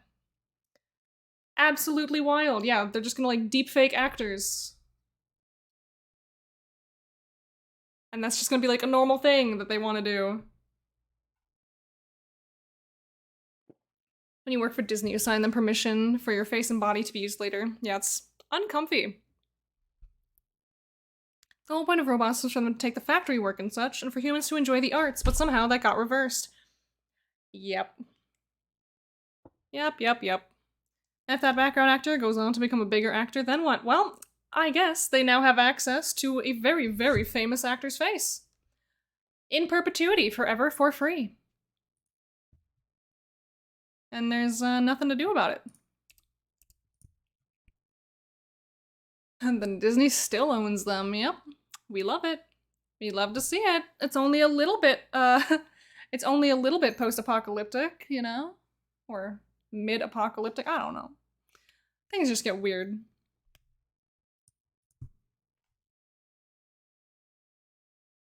Well, see, they think it's okay because it gives them money. 1984 did try to warn us. I mean, Big Brother is already watching. Yeah, this is all in there. Still need to read 1984. It is a really good book. Like not only for the messaging just throughout the book, but like I also just thought it was a really good story. I got really captivated by it. You've definitely gone way too close to Skynet for my comfort. Yeah, it's an adventure. It certainly is. Short, you can read it in an evening or two. Yeah, it's not a very long book. It's not very long, but it is like very impactful. Definitely recommend reading it if you just need some time. Hallie, why are you such a radical? Hallie, why are you so punk? Why are you always ranting about the man? Why are you a socialist? Why are you a union organizer? Yeah, it was mandatory, so I don't remember much of it. Yeah, it was also mandatory for me in high school. Like, it was part of our curriculum. But even then, like I was that kid in class who was like reading ahead because I thought it was just really cool. Like, I was just intrigued by the story. I wanted to know what was happening, and like, if I may say so, it was kind of fucked up. It's not a good time for anyone involved, but as a reader, it is pretty cool. Like, it's a good book. 1985 is a sequel. Oh, I didn't know there was a sequel. Line, I have so many books I still need to go read by. Oh, me too. I have a lot of books I need to read because I haven't had the time to read any ones that I bought over the years. So I'm just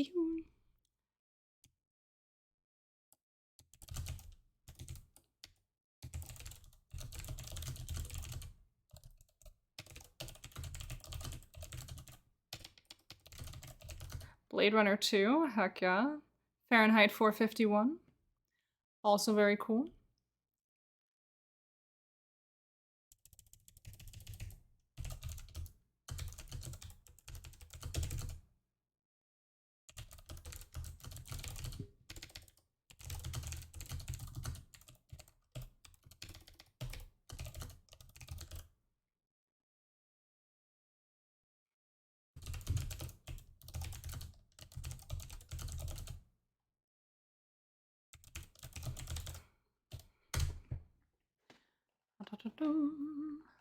Starship Troopers, nothing like the movie. Yeah, lots of really cool books just kind of being thrown around over here. Just like just me like updating my reading list like tick by tick. There's a pretty wild amount of books I just kind of haven't read before. Like for various reasons, for all sorts of things. Perish. Me hiccuping. I have like a notification from somewhere. Okay, it was Dimmy announcing that all the prompts were up on the page. Cool. So I didn't really miss anything because I was already working off that list. Oh, and he went directly into the swimming pool. That's good. That's what I thought he was gonna do.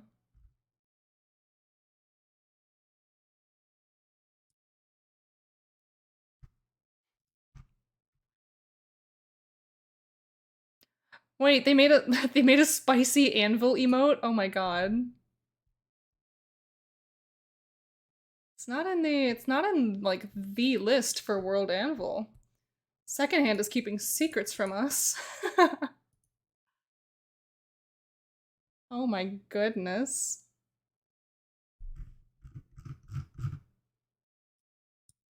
Very silly. There's so many shenanigans going on. It's wonderful. I love summer camp.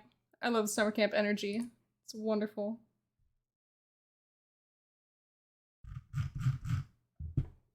All right. But yeah, so profession has been rendered obsolete in this world. Just kind of following along with a lot of the themes that I've already started writing about, started developing. In our realm, relics of the monarchy, which lined the streets for hundreds of years, so a lot of like symbolic items and relics and things that were just kind of out on display for people to see, for people to pass by as symbols of the current ruling power. These things were well kept nice and clean and shiny and polished, and just kept in excellent condition for as long as they've been around. And this was a task done by a very specific team of dedicated cleaners and specialists who knew how to handle these things. This role in society has been removed. It is simply no longer.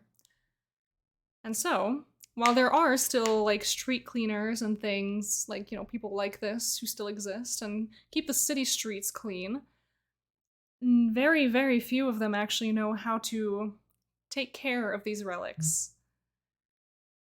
So throughout the years, since these people are still trying to, they're still trying to keep these things clean and trying to keep them in good condition, a lot of the ways that they are trying to keep them clean, assuming that you can clean them the same way you clean other things, has been degrading them, making them worse, making them fall apart, making them weak.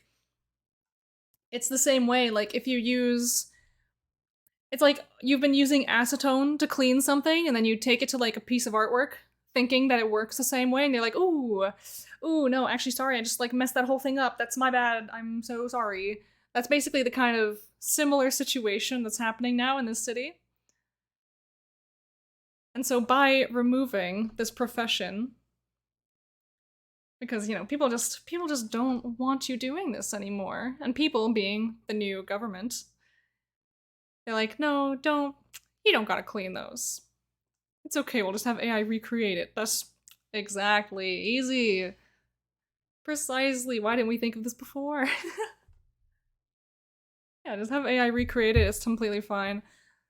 Like, that's the not joking perspective on that would probably actually be held by the current government in our Savella. People are thinking of it now.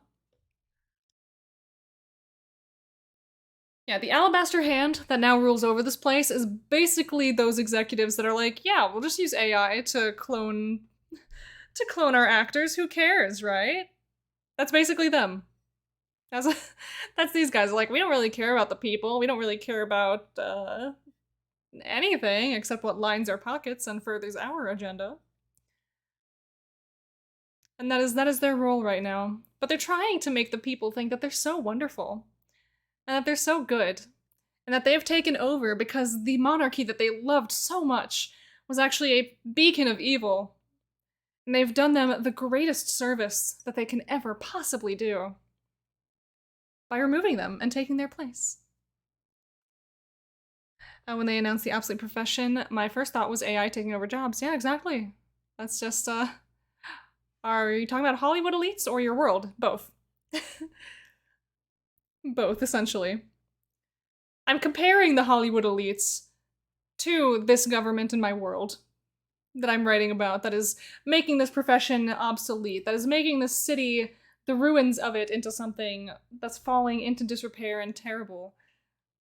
This item of great cultural or religious significance, they are holding on to only because it is linked to a goddess that is above them, but desperately wish they could throw it away because it is still linked to the monarchy that they deposed. Like, they are purposely making it so that everything that still exists in this city is directly linked to them. It is there because they allowed it, It is gone because they removed it. Like, it is here because they introduced it. You know, anything like that. Like, they want to be in full control. There's a reason my day job is in the tech industry. Yeah, I'm in the telecommunications industry.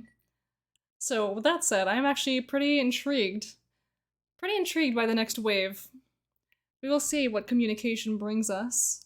We'll see what communication brings to me as someone who is in the telecommunications industry.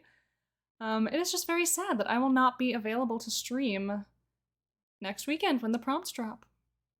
So sad.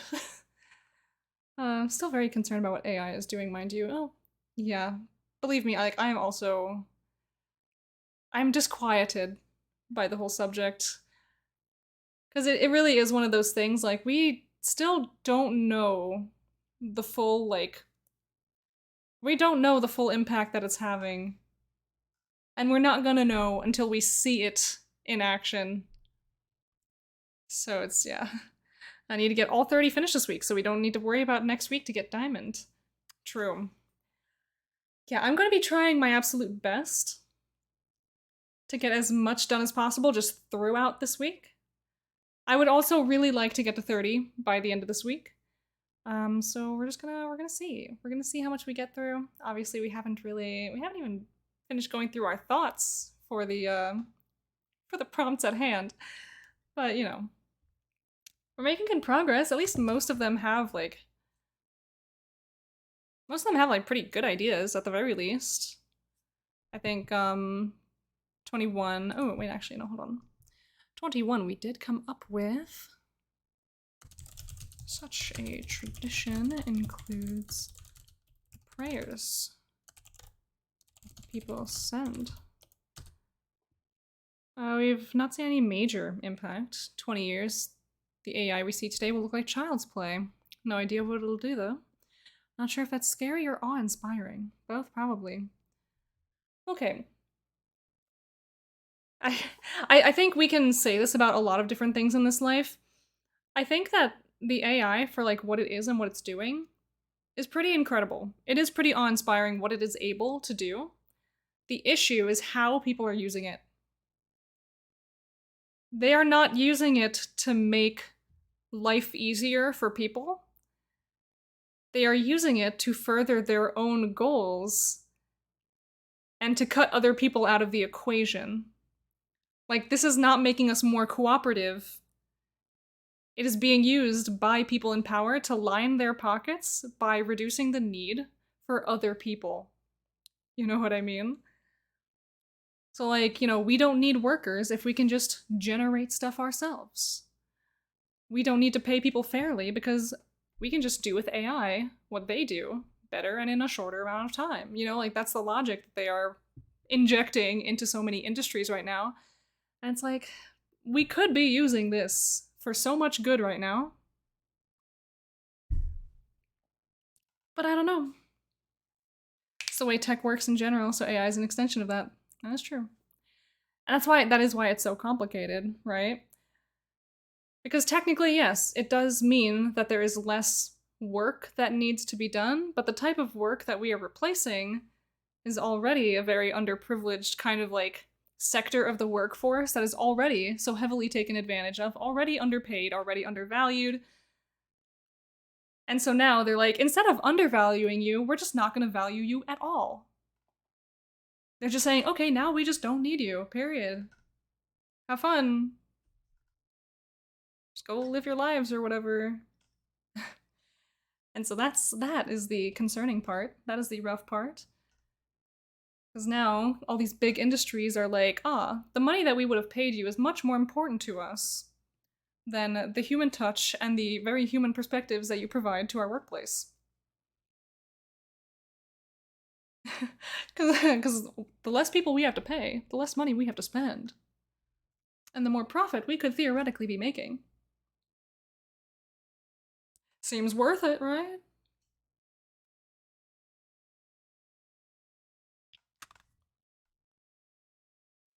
Because, like, wouldn't it be wonderful if we had this world on our hands where we didn't have to work, where AI could actually take over all of our tasks and things, and we just didn't have to worry about anything.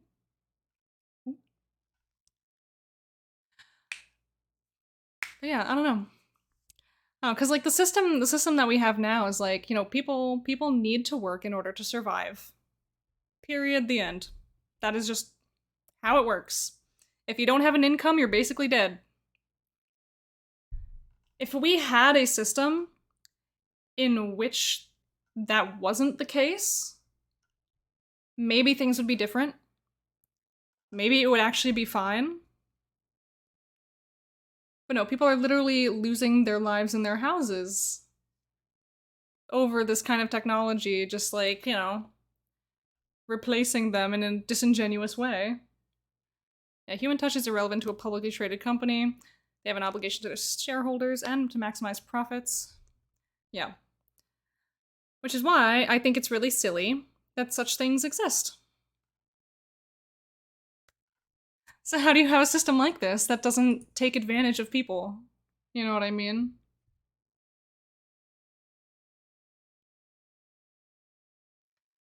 It's just icky.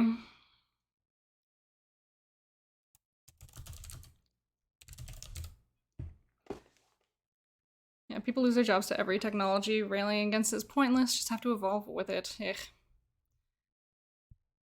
Yeah, even companies without shareholders have that idea. Yeah. Like, it is, like, this hopeless kind of thing. Like, it's... Like, you're right. Like, it's not right, but it is happening. And so we are kind of in this position now as, like, a society where we have to decide, like, are we okay with this being the way that it is? What can we do? Like, what can we do to at least... Like, if it can't be avoided, what can we do to make it not devastating to people? You know what I mean? Like okay, cool. It makes working a lot faster. Great. But if we're like, you know, casting people out into the streets because they're not needed anymore, maybe we should have something to not make that happen anymore, you know? Cuz like we have to pick one. Like we have to take care of people in our society. Like that's how it should work. And so if companies are causing people to suffer, make some safety nets for them. Give people options to recover. Because, like, if you're not going to stop it, give them a way to move on. Don't just take everything out from under their... don't just, like, rip the rug out from under them and say, okay, good luck, bye.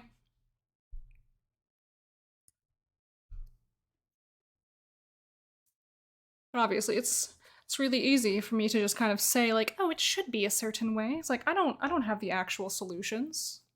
I just know that things should be better. I just know that things should be better, and they can be. I just don't have all the, like, knowledge required to set these things into motion. But there are people out there who do, and they should.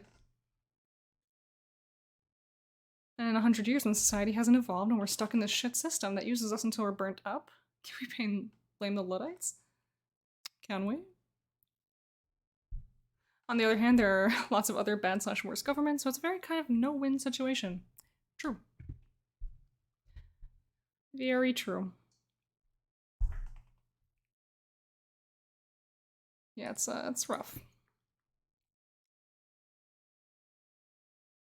So I think like we are always going to need like human artists no matter what. Because that is exactly what AI is being fed off of. So, I mean, I think we've seen examples of like AI feeding off of itself and then ending up with like absolute atrocities. So artists are always going to be there. It's just a question of what their role is going to be in like the industry. You know what I mean? And so it's a really difficult topic to kind of just bounce around with. Yeah, we will always have human artists because if we switch 100% to AI, nothing will change again. Yeah, exactly. Everything's just going to be built off of the same base of images, the same base of everything. and nothing is going to be good or original again. I really like the AIs that feed off of fanfic and get all sorts of confused. True.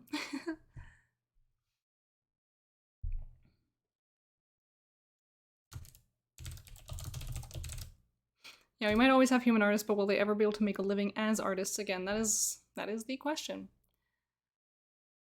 I think we're definitely going to go back to a system where it's like, all right, the artists that get lucky, the ones that are able to just kind of like market themselves on the internet and explode and get the most famous will be able to make a living, sure. But it's just going to be nigh impossible to make a career as an artist.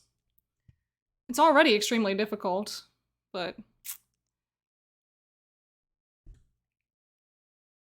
yeah, I've heard making a living off art is easier after you're dead, even before AI, since now it's limited edition. Yeah, exactly. Yeah, people always value artists after they've died, which is, yeah, again, like you said, that's been a thing since even before all of this started happening. So it's always been a very sensitive topic. Making a living as an artist is not easy. It's not like really, it's not guaranteed. It's very chaotic. And even I myself, my living is not made off of like my artwork. It is not made off of my creativity.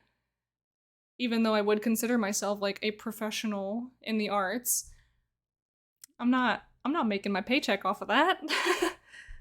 Absolutely not. Like maybe if over the years I had worked more on like marketing myself and developing like the art side of my business, that'd be pretty sick. But no. I have like a real, like a real person job, not to devalue my own professional career. I have your average everyday office job that actually does pay my bills and is much more likely to give me a fulfilling career. Strix, you're a kind and wonderful person. Why, thank you. I do appreciate it.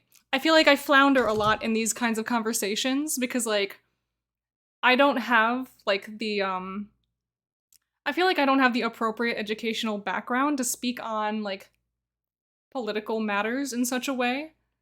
All I know is that things should be better. Things should be better.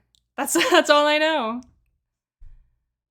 And I would really love for the people who are at the top and have the power to make changes like that would actually do so.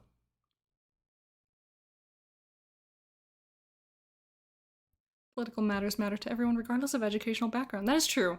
When I say educational background, I really mean more like I don't know how to pose solutions. I don't know how to propose like what needs to change in order to happen or in order to make it happen. And so, when I start talking about it, I feel like, am I going to say some random shit that's going to make me seem like I'm kind of an idiot because I just don't know what I'm talking about, don't know how a system works? No, I see bad. I wish for bad to be good. That's basically like how it sums up. I feel like we're just in this era, like especially, internet news constantly being blasted in our faces, like we are becoming so acutely aware of how like our rights all across the board are just like being picked apart one by one by our government, like especially in the US, like things are just falling apart, they're on fire. I don't know what to do with it. I don't know how to manage this. It shouldn't even be my job to manage this. So I'm like, what do I do? What do I do? How do I make commentary on this? It's one of those like, you laugh or you cry kind of things. So I just, I try to speak my mind and just try to keep it generally real, however I can.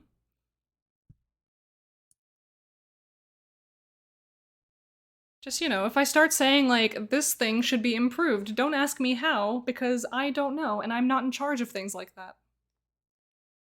That's really what the summary of that is.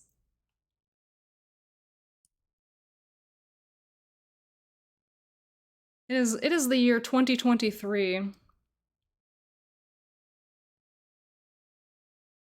You write a book about it and it becomes a classic, like The Wizard of Oz.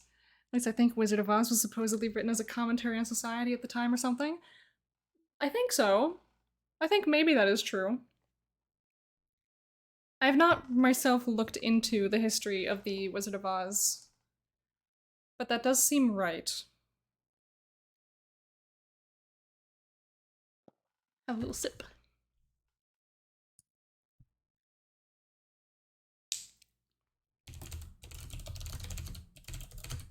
I haven't either. It's something I heard a couple of times. But now it has been reduced to a funny story. That is true. Alright, friends, time to go set up for my own stream. See you soon. Write all the words. And yes, Wizard of Oz is allegorical, how industry needs heart, farmers need a brain, and government needs courage. Yeah. Very good. If you can write a book and it doesn't have any commentary on society in it, you're writing a toddler's book. That is true. But also, I fully believe that you can tell toddlers to stick it to the man. I am a supporter of this. I guess it does sometimes just backfire when they start sticking it to their parents, because they are, in fact, at the time, the man in their world. Yeah, don't slag toddlers' books. They can be super political. Yeah, exactly. Sometimes they be spitting hard facts to these little toddlers, so they can send them out into the world to be little menaces to society in the best way possible.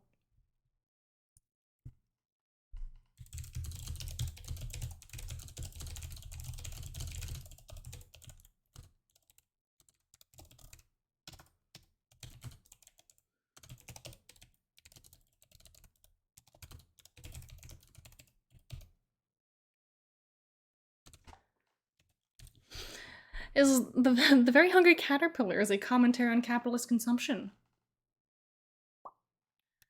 Sometimes have commentaries on Real World and WorldAnvil articles, like My Profession from the Silver Prompts. Oh.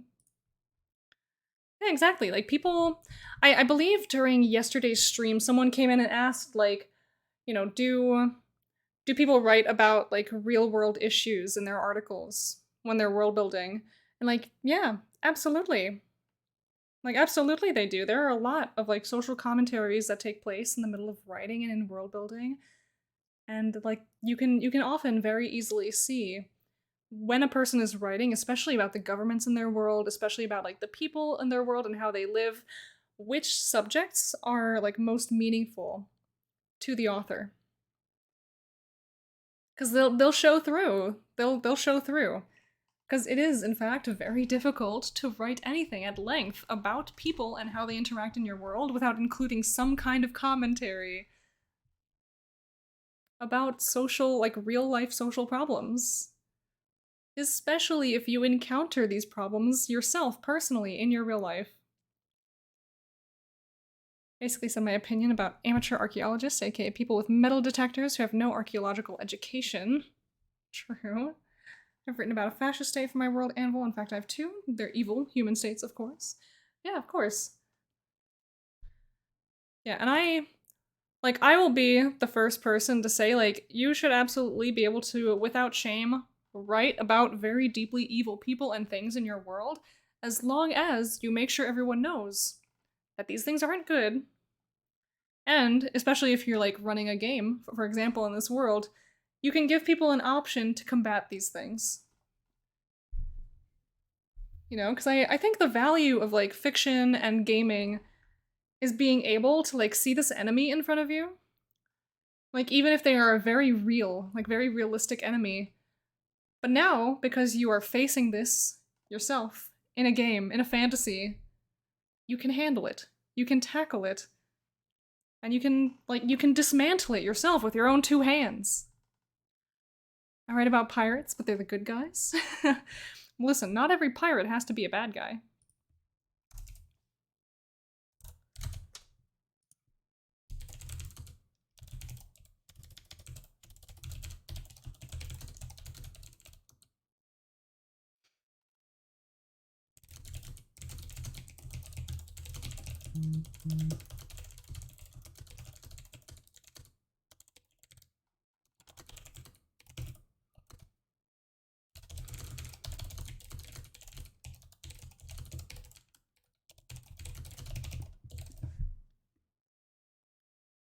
An article where people take their yachts out and sink NGO migrant refugee ships. Ugh.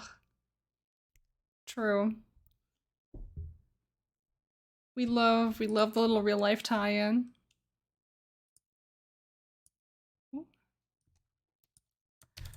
Write a children's tale or a song based on a real event. How long do you think it's going to take before we start having children's songs or tales based on the submarines? A little children's song about implosions under the sea.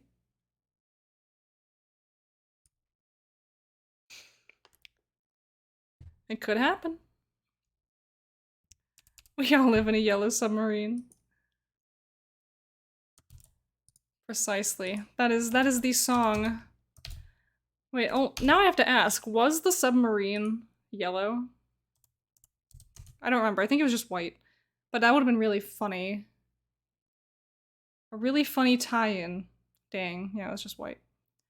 Wait, when it says real event, does it mean a real event in my WorldAnvil world or in the real world? In your world. So they are talking about like something that actually happened in the context of your world. Unless, of course, your world has a tie-in to the actual real world, in which case, maybe.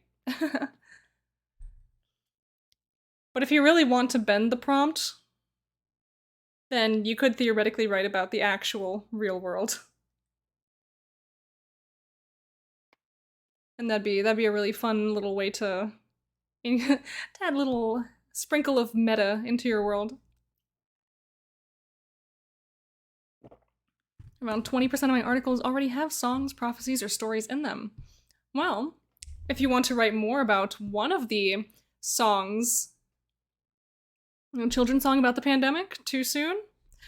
Does it ring around the rosies? Pocket full of posies? Ashes, ashes, we all fall down? It's happened before. Kids love singing about plagues. It's just how it is. Shadowrun World, children's songs. Keep my songs and poems short, no one wants to read those. Well, if you take any one of those songs and poems and you write an article about it and what it means, so not necessarily writing like a longer poem or like story or anything, but just telling us like the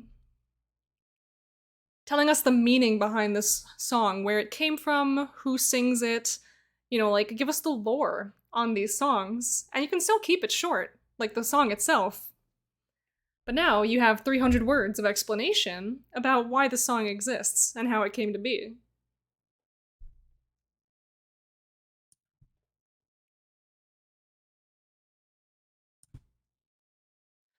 Alright, if we have a species now considered extinct. Ooh, once lived. What once lived in our Savella but does no longer? I write in English, have no memories of these children's songs. I barely remember Dutch children's songs. The prompt is going to hurt me. Yeah, I mean, like just off the top of my head, the only one that's like really coming to my brain is Ring Around the Rosies, which was about, of course, the bubonic plague. So if you have like terrible plagues and diseases in your world, children end up making songs about these things. There can also be songs about war. Like, basically, if you take any awful thing that happened in your world that, like, you know, children would have been kind of messed up in. But yeah, tale or song. It doesn't need to be a song. But, like, if we're talking, like, nursery rhymes, for example, you know, like a children's song. Usually, whenever bad things happen, it has made for children, not by them, taught them what to avoid. Exactly. Also true. But yeah, just... It's a lot of songs of, like, don't touch this, don't go here. If you hear this thing, go the other way. So you can think about the things that people would warn children of, and then turn it into a funny little rhyme or a funny little song that's catchy. And there you go. That's your little children's song about the terrible thing. is On the Bridge of Avignon, a children's song. I think it also talks of a real event. I don't actually know that one, but it very well could be. It sounds like something that would. Let me just grab... Ba-ba-ba-ba. Historical culture whose influence is still felt today.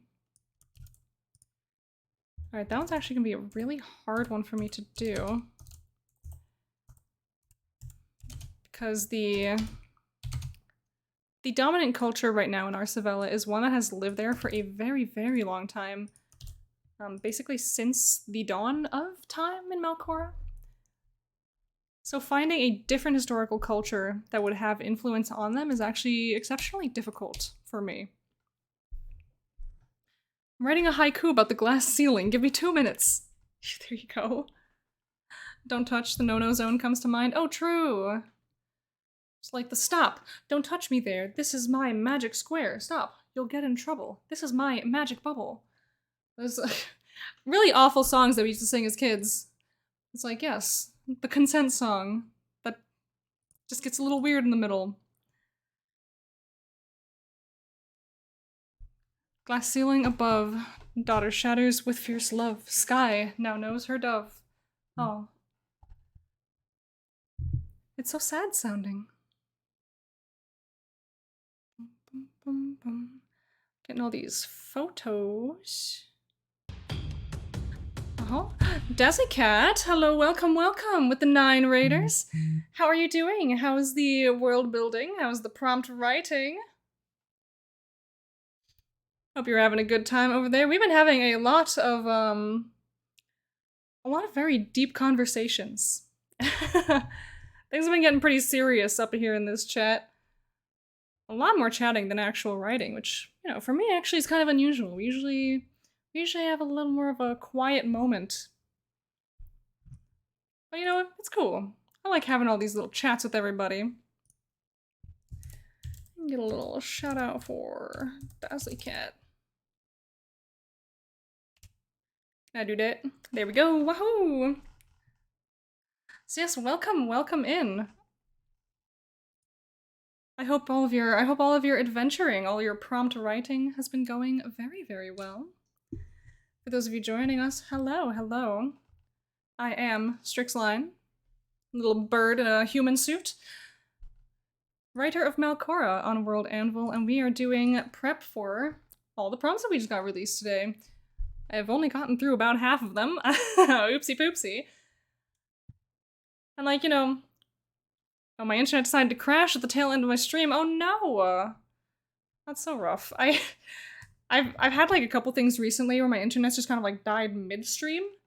It's like, great, we love it. I love when that happens. And it's been 2 hours, doesn't feel like it, I know. Oh, it's been 2 whole hours. How are we feeling, everybody? How are we doing? I know there's been a lot of chatter already about how, you know, like how specific prompts are going for us, but how do we feel about this wave? You know, do we like this wave? Are we happy with the prompts that we're getting? I feel like I don't think I'm necessarily struggling with these prompts. It really is, I'm just getting a lot more distracted today. I have a lot of fun ideas for these prompts. A lot of things that I actually want to write. Or 3, counting the new wave stream. True. Very true. Yeah, I was a little too busy to start like drafting up any ideas during the stream. You know, that actually would have been such a good idea if I just start writing my like little notes down during the stream, and then during the stream I actually start writing my articles. I don't know. I finished a silver prompt. Wave is easier than I thought it would be. Very good. Very, very, very good. Yeah, but I have a lot of oh, going to take a Twitch break? Yeah, I think you've deserved it at this point. I hope you have a wonderful, wonderful Twitch break. I feel like I need a Twitch break very soon as well. But we'll see how it goes. And good luck with the prompts. Why, thank you. Yeah, I have a lot of inspiration for a lot of these prompts, and so I'm not like, I don't know, I feel pretty good about them. Is really like overall vibe that I'm trying to get through here with my words. Like, these are pretty cool. These are pretty good. They're giving me a lot to think about.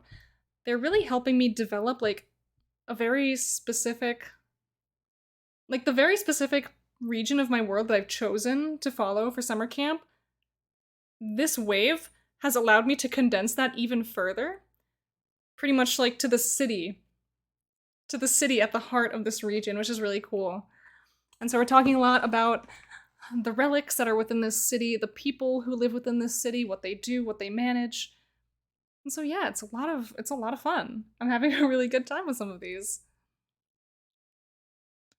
And so even if I'm struggling to kind of keep my brain on task, I know that I still have a lot of really good ideas that I get to play with.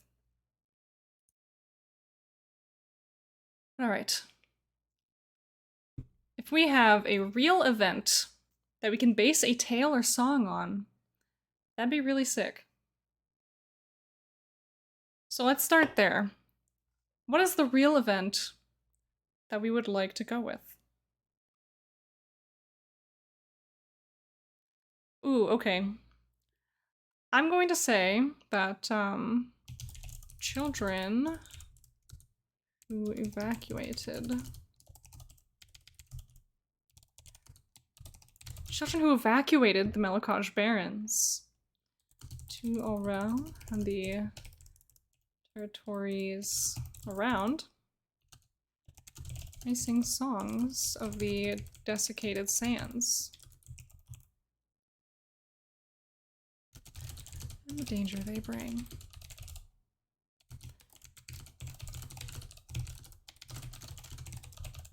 These songs are based on the warnings given to them by their parents,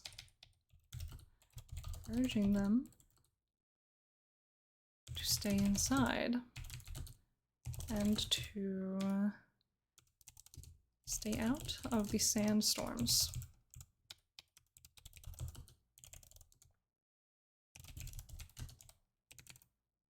Which rapidly grew in frequency and power.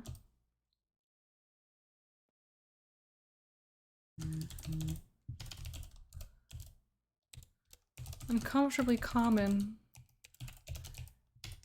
in many of the farms of Arsavella. Its relatives take in their families from the south. Alright, there we go. Let me go back. Species now considered extinct. I'm just gonna write some dinosaurs for our world, make Janet happy. I know how excited she was to reveal this one to us. Talking about dinosaurs. And allegedly, Carillion already wrote a dinosaur, which I'm very intrigued by.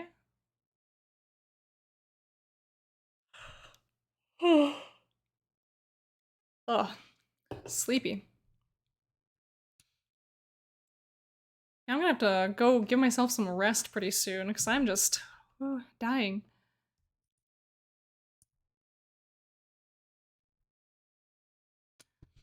Alright, what's a rare natural phenomenon that most people in my world would look forward to?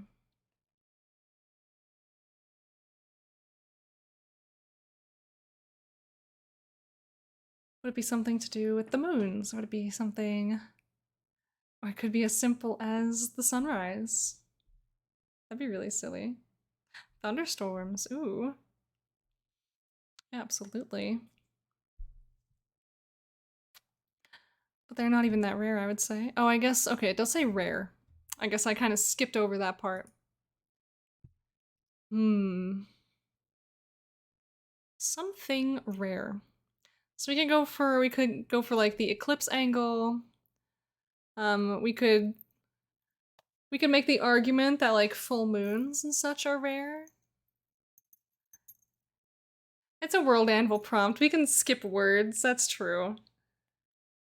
If it says rare and you just don't like it being there, yeah, we can just pretend it isn't. It's all good. Hmm.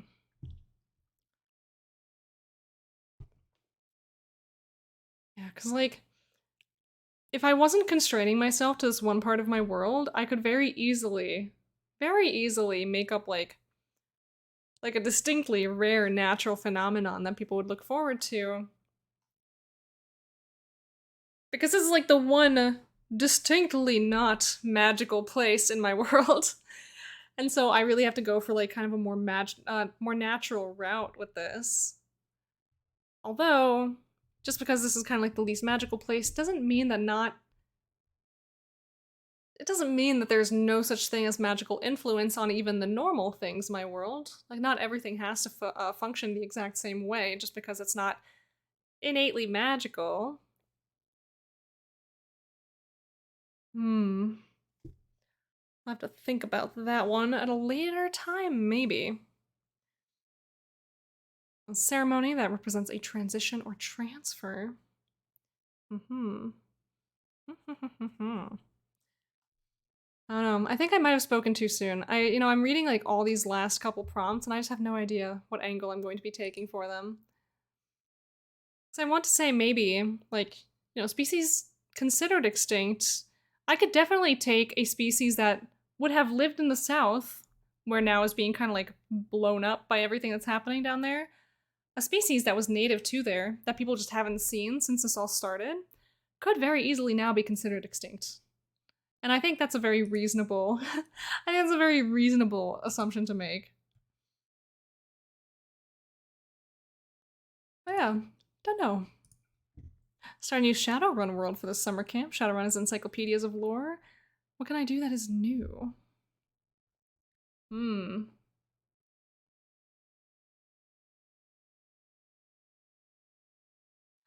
Oh, okay. As far as natural phenomenons go, you can actually you can make this based off of species. Like maybe there's an exceptionally rare migratory bird that comes through this region only like once in a blue moon, for lack of a better term. Like maybe this is an exceptionally rare thing and people look forward to it, especially like people who study birds, for example. I know like everything I say has to be about birds somehow. Yeah, if people look forward to these birds like arriving, so to speak, then they could absolutely look forward to that. Or maybe there are very rare blooms, like I think it's like corpse flowers, things like that only bloom like once every couple years, for example. Like this could be a rare natural phenomenon that people look forward to. Especially if it's something that they especially like if it's like a tourist attraction, like, oh, this thing happens like only so often. Come have a look. Or migrations of herd animals, exactly. So it doesn't have to be like weather necessarily. It could be like a migratory pattern. It could be the schedule on which something blooms. It's just so many different ways to go about this. Um, I know tides aren't like rare by any means, but like maybe there is some kind of like some variation to the tides that happens every so often. But I still don't know which one of those it would be for my world, you know? So it's a rough one. We'll have to see.